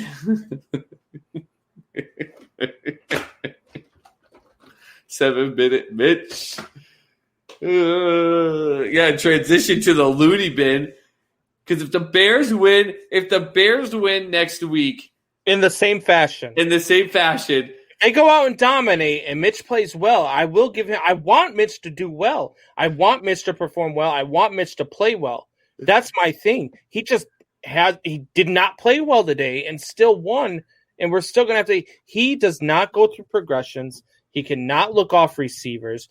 5 times today, I watched him stare down his receiver, and then the ball gets batted away, and you wonder why. You're staring down your receiver the entire – he can't do the things you need a quarterback to do, and that's why I'm angry about the win today.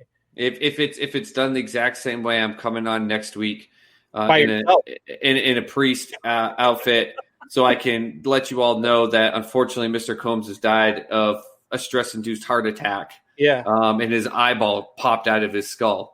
Yeah. In that manner. No, for the NBA Finals, I think it would be good. I mean, the championships. At least I think you'll have a little bit more excitement-ish on the Western side. But everyone, just the Heat and Celtics, I think is just going to be a great season. 7 minutes in heaven. What are we? 14. Oh man. Look, all right. So I want to get back to football. I want to get back to talking to the fans, talking to the listeners. You know what we have to do when it comes to football and talking to the fans? We got to do some predictions, you and I there, sir. Yeah. We're going to start every Thursday, guys. We're going to take the 3 biggest games that everyone are talking about for the weekend. We're going to go off the spread.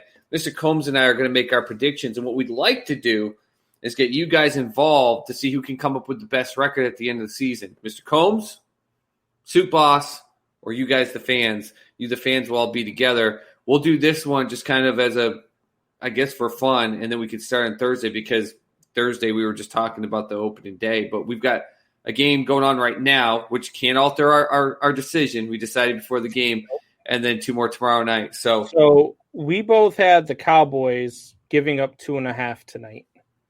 Covering. And then which right now, I mean, the Rams are looking good. I've been watching the game as we've been talking. Rams are looking all right now. Cowboys still have not kicked it into gear, so that one looks a little scary. Then we have the 2 Monday night games, so we decided to go against the spread. Soup, who did you pick? Steelers, Giants. Steelers, Giants. I've got the Steelers covering that. The Giants are no good. They're not good, guys, and the Steelers are going to be good. They would have made the playoffs under the new playoff seeding if it was this year, and that was with statistically the worst quarterback in the NFL last year. Ben Roethlisberger, I know he's older. I know he came off a hurt season, but he's a far better quarterback than Mason Rudolph, and they're going to win that game by at least 10 points. Yeah, I have the same thing. I have the Steelers minus 5.5. There's no way the Giants are even close in this game. I don't care if it's week 1 or not. There's going to be some things that surprise us, but this is not going to be one of them. The Steelers are winning by way more than 5.5 points. Yeah, I'd probably give you 25.5 on this game and be all right with it. This one is not going to be close. And then Titans, Broncos. I took the Titans -3. I don't mind giving up the points here. I don't think the Broncos are that good. But this could be one of those games. This is one of those ones where I went back and forth before I made my decision. But I just don't think the Broncos are there. And I think the Titans are ready to prove that last year wasn't a fluke, or at least tried to anyway. Yeah, and we talked about this, and I kept going back and forth. And just to be different than you, I'm going to take the Broncos. But when we've gone through this show, the reason I'm going to take the Broncos, even though they lost Von Miller and they lost one of their wide receiver pieces, a couple things. Judy is just a beast. He's just a route runner. It's a dream. He's going to make Drew Lock look even better. Drew gets to come in there knowing he's the starter. But here's the real reason is that I think the evening force of this is that we haven't had any preseason games. They're playing in Denver. Bears win the fourth quarter next week. That's a guaranteed bet. That's a guaranteed stamp bet. No, I just thought about it. There's been no practice, and at least the Broncos have been practicing 6 weeks or so in the Denver Heights, whereas that's not happening for Tennessee, who's out on the East Coast, and they just flew in, a day or two ago. I think you're going to see a really tired Titans team come late third, early fourth, keep it close, and give me the Broncos just to be different than you for 3 points. But I'm actually more I think about it, I think they have a legitimate chance of pulling that upset. Yeah. Timothy Leonard says Giants will win by 4, Titans win by 8. Ooh. Wow, that's a bold prediction with the Giants winning outright even. Man, yeah, I can't agree with you there. I agree with you on the Titans one. I think the Titans will win. I don't know if it'll be by 8. I think it'll be closer than you think. We've seen that Tim has been really active, and he got on YouTube, and he's kicking butt with that. We should have him on Thursday as our first TSS guest to pick for the fans. For the Tim, you down for that? Tim, if you're down to come on the show on Thursday, and we will do our picks against a guest and see how we do. Look, hey, Tim, how about this? Since you've been giving me so much guff, we'll pick the 3 games next week. We'll come in off the spread. And if you beat me in the spread, I will take one of the 2 gifts that are pulled from the hat, because we are only at 54 subscribers. I will take one of the 2 gifts that is pulled from the hat, and I will send it your way. So if you're game, Tim, let's do this. What do you say? What do you say? All right, Soup, why don't you tell these guys where they can find us on YouTube again, so that way we can get to taking away one of their toys. Yeah, guys, we need your help. Once again, I know you probably are like, God, they're doing this again, because we need your help. It's the easiest thing on YouTube, Triple Shot Sports Podcast. And as we saw here tonight, it looks like we had some issues with the commenting. We have Tim going on YouTube, and all of a sudden, commenting is just fine. You comment on YouTube live, we get it in the show live. It's no different. So get on YouTube, Triple Shot Sports Podcast. If we get, 45, 46 more subscribers, we are giving away free signed real merchandise. But every Sunday night, tonight, that we go and do not hit the number we need to get, we're pulling one out of the hat. Right. I mean, we started this idea with 1. And then Combs was like, let's do 3. And then we got on his show, and he's like, I've got 5. And I'm sitting here being like, you are crazier than a Mitchell Trubisky fan. What are you doing? And then he's like, screw it. We're doing 10. And I said, listen, stop selling your 401k. But this is how excited that we are for it. But at the same time, we can't keep dangling this fruit so long and then let you guys kind of slow roll it in. We need your help so we can get you better content. We need your help on YouTube every Sunday night. You guys don't get to that number, we pull one out. We need you there. So Triple Shot Sports Podcast. We got it scrolling right in the bottom. Go on YouTube, search it, hit the subscribe. Tell your friends, hit the subscribe. I know everyone that would get a free signed, like a Calvin Ridley Alabama jersey, that they would be pumped about it. They show it on Facebook. They show it to their friends. You've got friends that want this stuff. They want signed merchandise. Or, heck, you're like, oh, man, maybe times are tight right now. Because, I mean, look, we all know times are tight with COVID and everything that's going on. Some people are dealing with unemployment, lost their job. We're not telling you what you have to do with this merchandise after. If you turn around and you get a Michael Vick signed Falcons jersey and you don't want it, or you know that you've got a big Falcons fan in your friends circle that would give you a few $100 for that thing, it would help you pay your bills, that's something you could get for free. And we don't care what you do with it. Just go ahead, but we need your help. Triple Shot Sports Podcast on YouTube. Subscribe. Tell your friends to subscribe, and it's going to be free giveaways. But don't make this where we get down to one item. Make this thing easy for you guys. Like, I've gone on a few times. I posted on my personal page. I posted on the RTF page. I posted it on our page. I posted on other people's pages. Posted on Sports Soup. And I have the link. All you have to do is click once. Oh, hey, look, it popped up. Oh, click subscribe twice. 20 seconds of your time, and we could give away some of our free stuff. Well, some of my free stuff. And, Soup Boss doesn't love you guys enough to give you anything. So look, this is all I got. They don't want this or my Patriot shirt. That's all I got. All right, so it's time. It is time to take away one of you guys' prizes. There's no Mitch Trubisky magic tonight, guys. You couldn't pull the amazing comeback. No 7-minute Mitch helping you guys tonight. What are we pulling out of this hat? All right, you ready? No. You're not ready? All right. I'm just I feel bad for our fans, but I don't because you brought this on yourself. You know, like when you're a dad and I you're like, kind of it's want not to even the. put back in the hat, but I can't. No, you can't. You can't. You got to stick with it. Listen, before you say it, then if this is what you're thinking, listen. It's not that I'm mad; it's that I'm disappointed. You ever get that talk? I'm not even mad. I'm just disappointed. Timothy says, after I win, I would like to donate my prize to the new NFL transition program for Bears to find a winning team. They don't need one. All right, Tim, so you are either going to be in the running, and we'll do it at random if you win, which you probably won't. If you win, we'll do it at random. So you can either get the Saquon Barkley jersey, which has already been pulled out, or you can get the Yankees batting helmet. Ooh. So the Yankees batting helmet is gone now.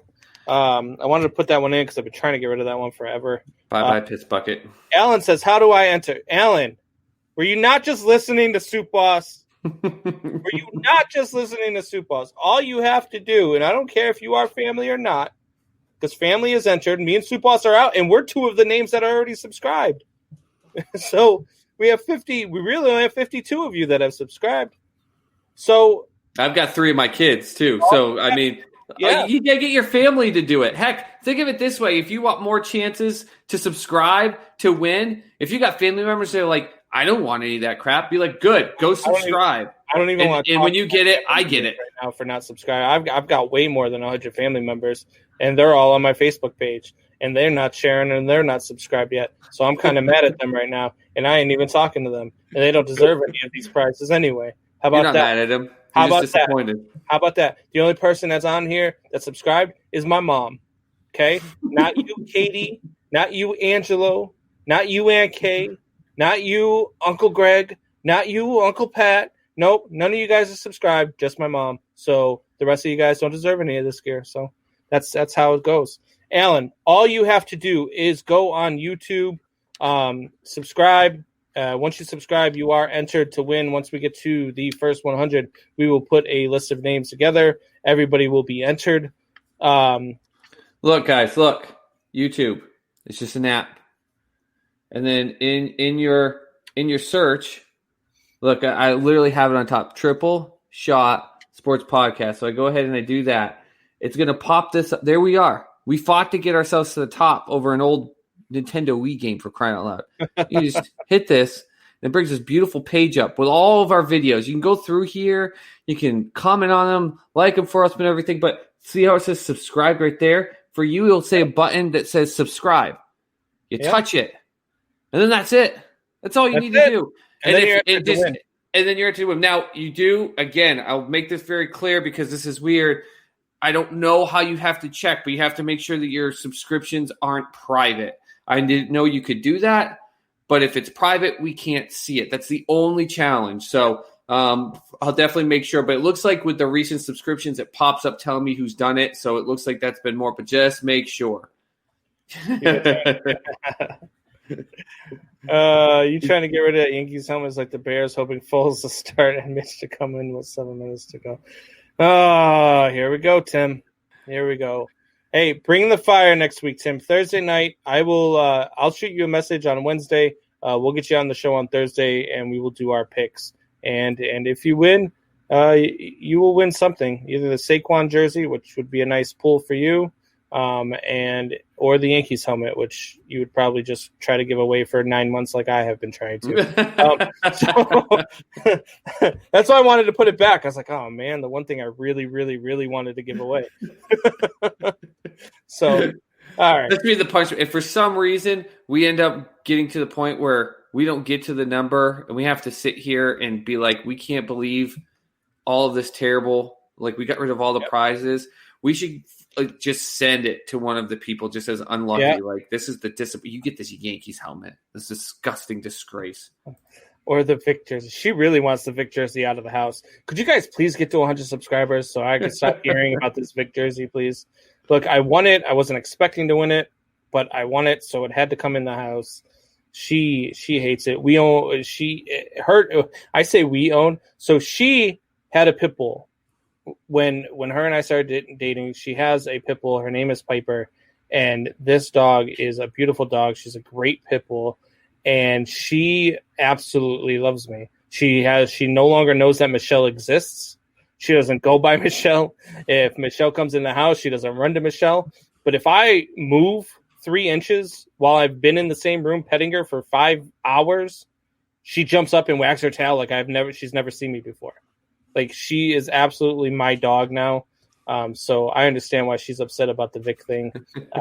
But so we're going to take a quick break. And then when we take a quick break, we're going to come back, talk some more football. And then we will also interact with you guys. Let us know what you want to talk about. More Shop Talk coming your way. We'll be right back.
All right, so we are back. That was Mises with Rise Up. Let's see. I didn't realize Zeke got the Cowboys on the board there. Most efficient running back. Yeah. Dak, man, 14 of 17, 178 yards and a touchdown. The Dak fan they're base, losing. they're losing. They're losing. 13-7. Nope. Goff is The just Rams doing, are looking good. They do.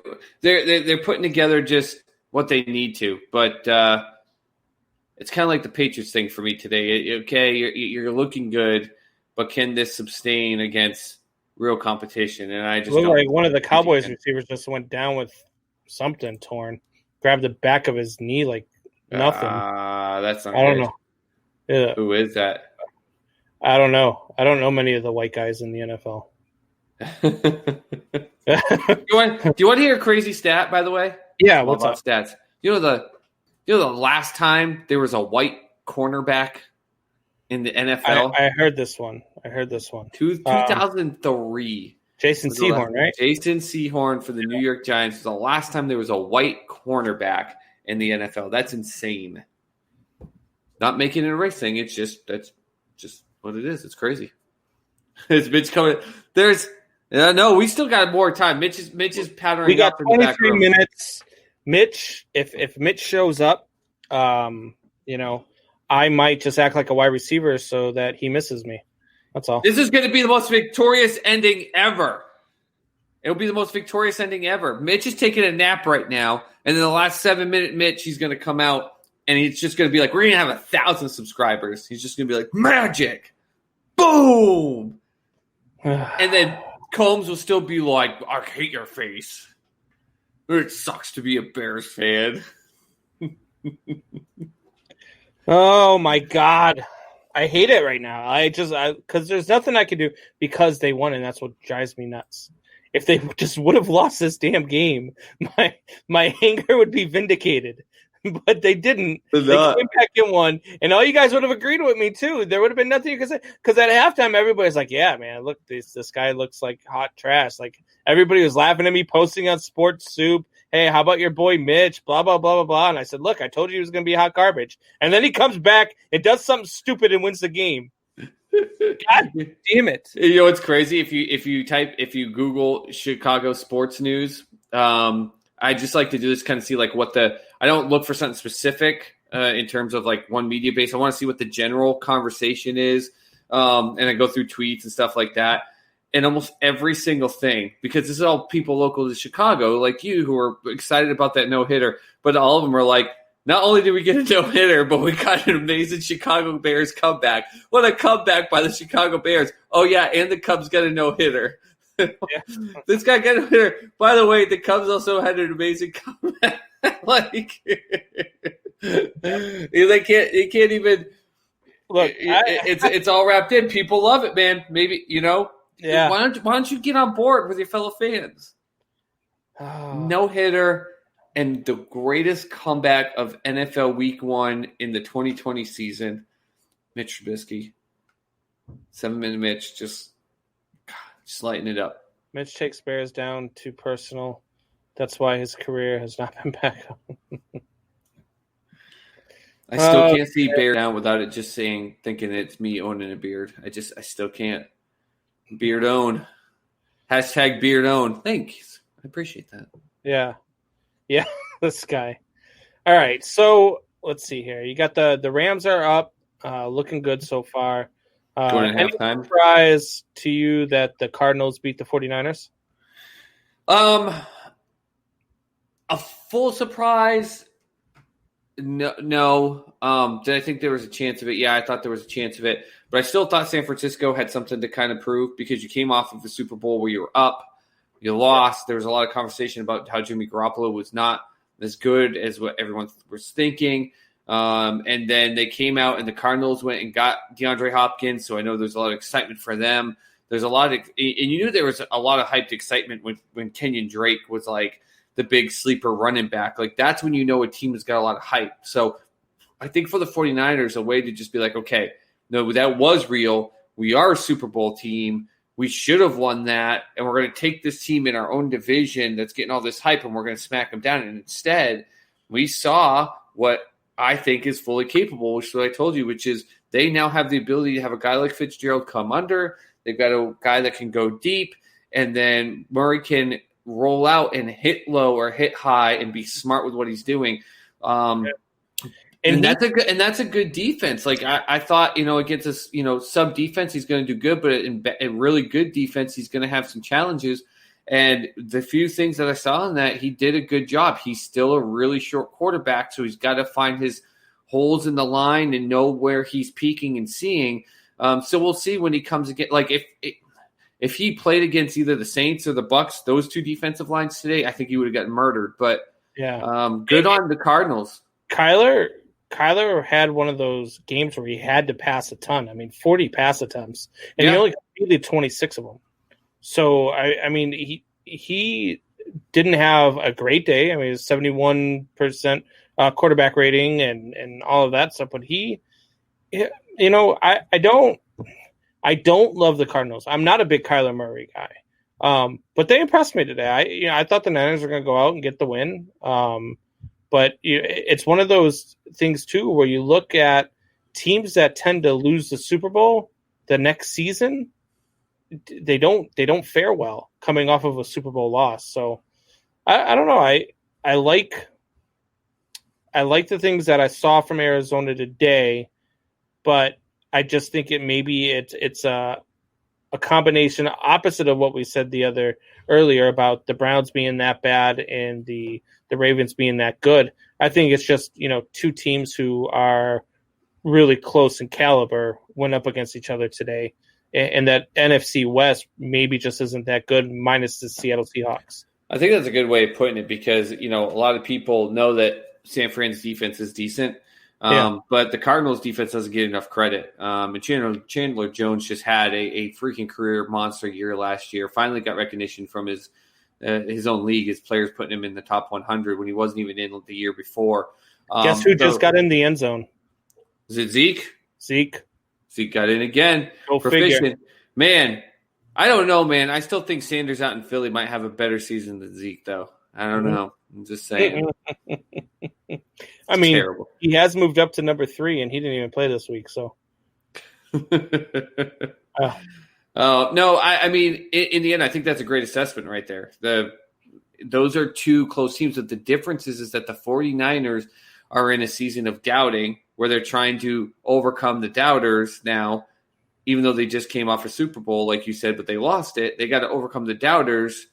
And whereas Arizona, we're getting better. Hey, guys, we're getting better. There's more excitement. There's more fun. There's more enthusiasm. Yeah. And that's usually a good recipe for success. So, yep. Either one of those teams, though, they're not as good as what the Seattle Seahawks are. So, Yeah, no, neither one. And Seattle's going to run away with that division. yep. So, Yep. They are. let's see here. Brandon Jr. was the Buccaneers' loss a one and done loss for? Oh, I don't know. So, looking at their schedule, let's take a look at their schedule real quick. I was just going to say I gotta look at it. I'm pretty sure that I had them winning. I had them losing tonight, but I had them. Yeah, I did. I had New Orleans winning. Yeah, I know. That's what I'm saying. You did. The Panthers, the Broncos, the Chargers, and the Bears are their next four. They're not going to lose to those four. Yeah, I don't think they lose to those four either. I think by the time they get done with the Panthers and the Broncos and the Chargers, they're going to have their offense figured out. Well, I think that Bears game is going to be a good one. I do think that Bears game is going to be a good one just because that Bears defense is very good, much like the defense that they faced tonight, maybe even better than the defense that they faced tonight. And then better in a different way. Bears, you need to I need to see more from the Bears and what they're doing moving forward. You know, does Mitch Trubisky take off and gain confidence from the comeback win today? If he does, great. If not, then is Nick Foles the quarterback by then? And if Nick Foles is the quarterback by then, I think that this is a game that the Bears could sneak in and take. So that would be a good one. Then they have the Packers the weekend after. The Packers looked really good today against Minnesota. I think that they can win that game too. Then they got the Raiders and the Giants. They're going to win those games, and then they get the Saints again. So, yeah, I think they could ultimately be, 1, 2, 3, 4, 5, 6, 7. Yeah, they could easily be 7-1 heading into their second meeting with the Saints. Absolutely. Yeah, I could see it. I wouldn't be shocked if maybe they lose another one in there as they're figuring this out. Yeah, the only loss that I could see in that group of games would be the Bears game. That's the only one that I think would be close enough that they could lose. I think it's going to – I mean, the Bears game will be good, but there's also just the aspect that I think even though it was exposed in their secondary, we saw something in Green Bay today that I think a lot of us didn't expect. You and I both said they're going to have it down here. They still may. It's a long season, but I was really impressed with what Green Bay did today. So let's see. If Green Bay has another couple weeks where they're playing dynamic like this, I think that, to me, is more of the matchup where I would say that there's a chance for it. But, yeah, I could see them going straight through and feel that matchup. Weapons for Green Bay to hang in there with them. Bucks will lose the Bears in the last 7 minutes with Mitch. Yeah, of course they will. Yeah, what am I thinking? Of course. Yeah. I don't, and we've said this, we've both said this.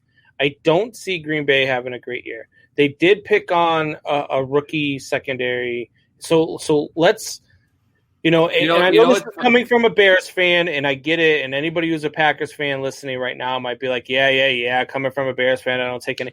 But look, they went and they did their thing, and they got a win, and they did what they needed to do to get that win, and they absolutely showed up to play today, and they dominated the Minnesota Vikings, a very good Minnesota Vikings team in Minnesota. So I'll give them that for sure. But when they start facing these teams that don't have rookies in the secondary and that not just learn that they've only got undrafted rookies, but they've only got one weapon. That's the only weapon they have is Devontae Adams, and he torched them today. Well, let's look at the fact they have the Saints in New Orleans week 3, and we saw what just happened there. Yeah. And then the Bucs in week 5, go with the Vikings again. I think it's funny though, because like you were saying, we both have them having a down year, and I said it's down year, and they're going to be 9-7.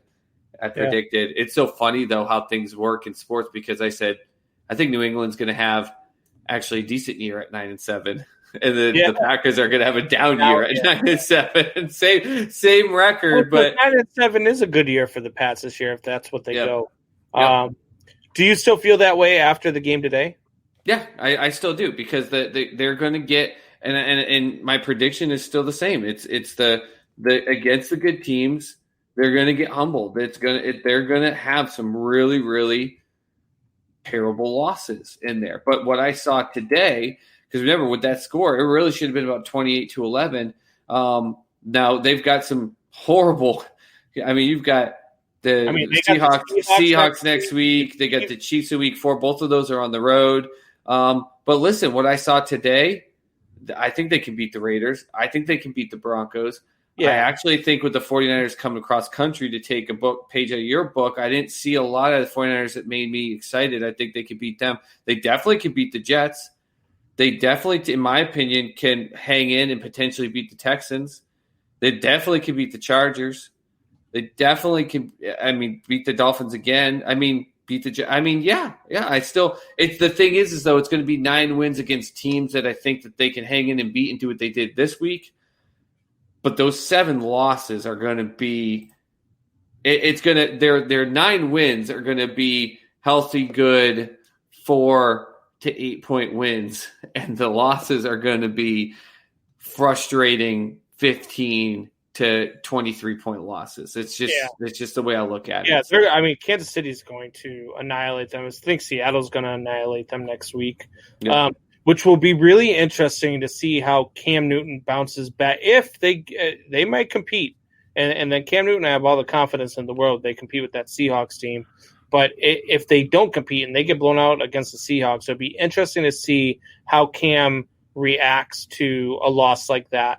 Because we saw how he did it in Carolina. So let's see how Bill Belichick, has really, and see if because Cam said he embraced being a Patriot today. Let's see if he embraces it when things aren't going so well. He embraced it versus the Miami Dolphins. Let's see if you embrace it against the Seahawks and then again against the Chiefs 2 weeks later. Yeah, my problem with is when I sat there and watched, there's a couple plays where it wasn't even an option. Like everyone's like, oh, the option play with the Pats with Cam, because that's not anything we're used to seeing. But there was 4 or 5 runs where there was it wasn't an option. He got the ball and immediately the line shifted and he went with them. That Miami's defense and I love Kyle Van Noy because he was on the Patriots, but there was one where he ran one way and turned himself the wrong way. The linebackers for Seattle are not going to turn themselves around and trap themselves. They're going to make a beeline, push one of the offensive linemen for the Pats down, and take Cam out 4 yards behind the line of scrimmage if they try to do that little shift run to the left or right thing. It's not going to happen the same way against those stellar defenses. And what we talked about with the whole Houston and Kansas City thing, I keep saying it, you got to manage the clock and keep them off the field. I think Bill will do a good job at that, but the difference is that I don't trust that they can keep Kansas City off the field and put points on the board. I think they can chip 40, 50 yards and stretch out a good 5-6 minute drive, but they're going to punt it, and then Kansas City's just going to march it down the field and just, score. It's just that's the way it is. Tim, let's talk about this, buddy. Let's talk about this. So you have the Chiefs and Titans in the AFC title game, which, look, it'd be a rematch, and it wouldn't shock me. I just don't see it happening again. But it would shock me. It would shock me. Really? It would shock me. It would shock me because I think the Titans are a good team, but I think what we saw last year was more of lightning striking the right way for Ryan Tannehill. People now have tape on him.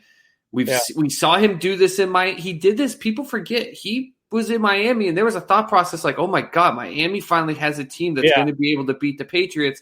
And then people got tape and they figured it out. They've been 9-7 for 4 seasons straight. They were a good team, but remember, 3 of the other seasons they were 9-7. They got bounced right away. I would be shocked to see the Titans get to the AFC Championship game. I think there's too much with Baltimore. I think Buffalo's a better team. I think the Steelers could be potentially a better team. Yeah, it's definitely a tougher road than it was last year, for sure. Yeah, for sure. Yeah. All right, but this one here, man, Seattle doesn't surprise me so much. I have Seattle in the NFC title game against Tampa Bay. I got them in the Super Bowl. But the Dallas Cowboys, who right now are struggling against the Los Angeles Rams, who admittedly are not going to be great again this year. And you have them in the NFC title game, sir. What in the hell are you smoking right now while you are watching this show?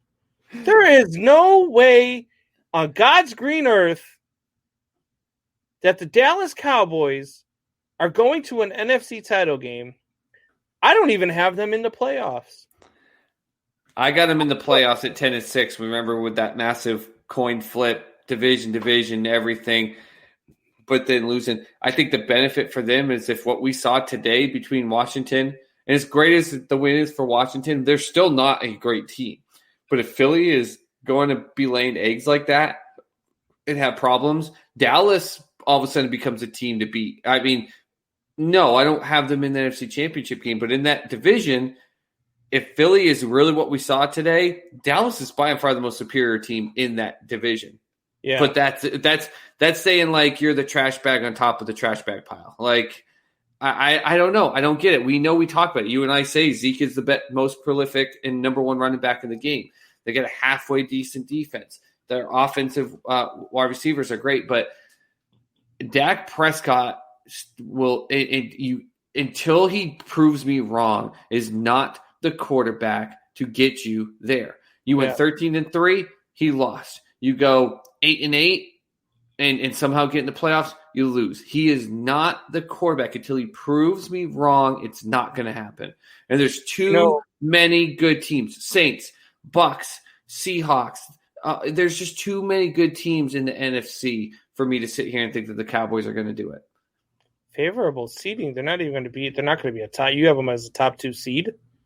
What do you mean? They're not. I don't know. I don't understand your line of thinking right now, Tim. I feel really good about my picks next week now.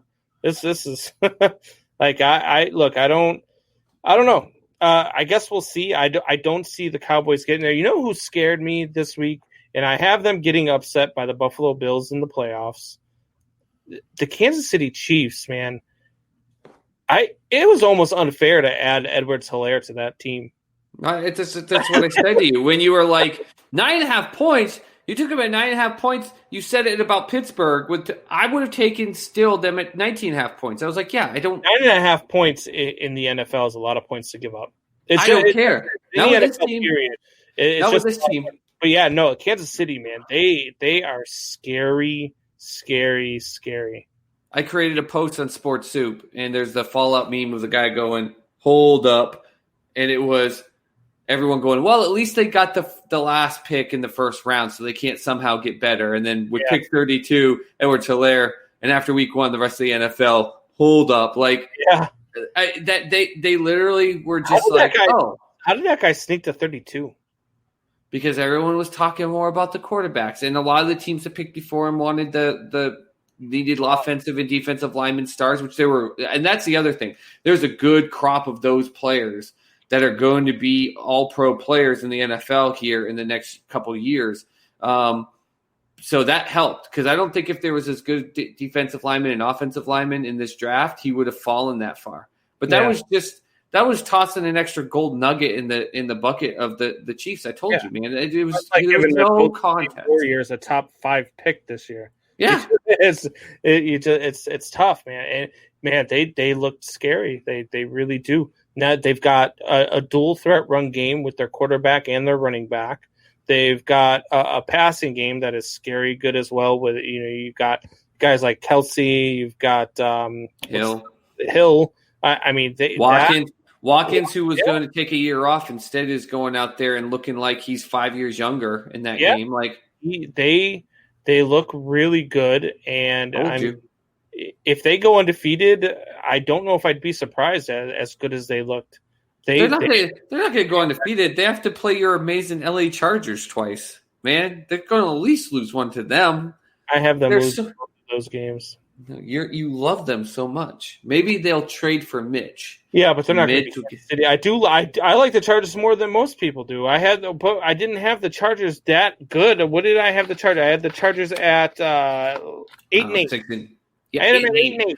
Yeah, that's good for them. They only need 7 more wins.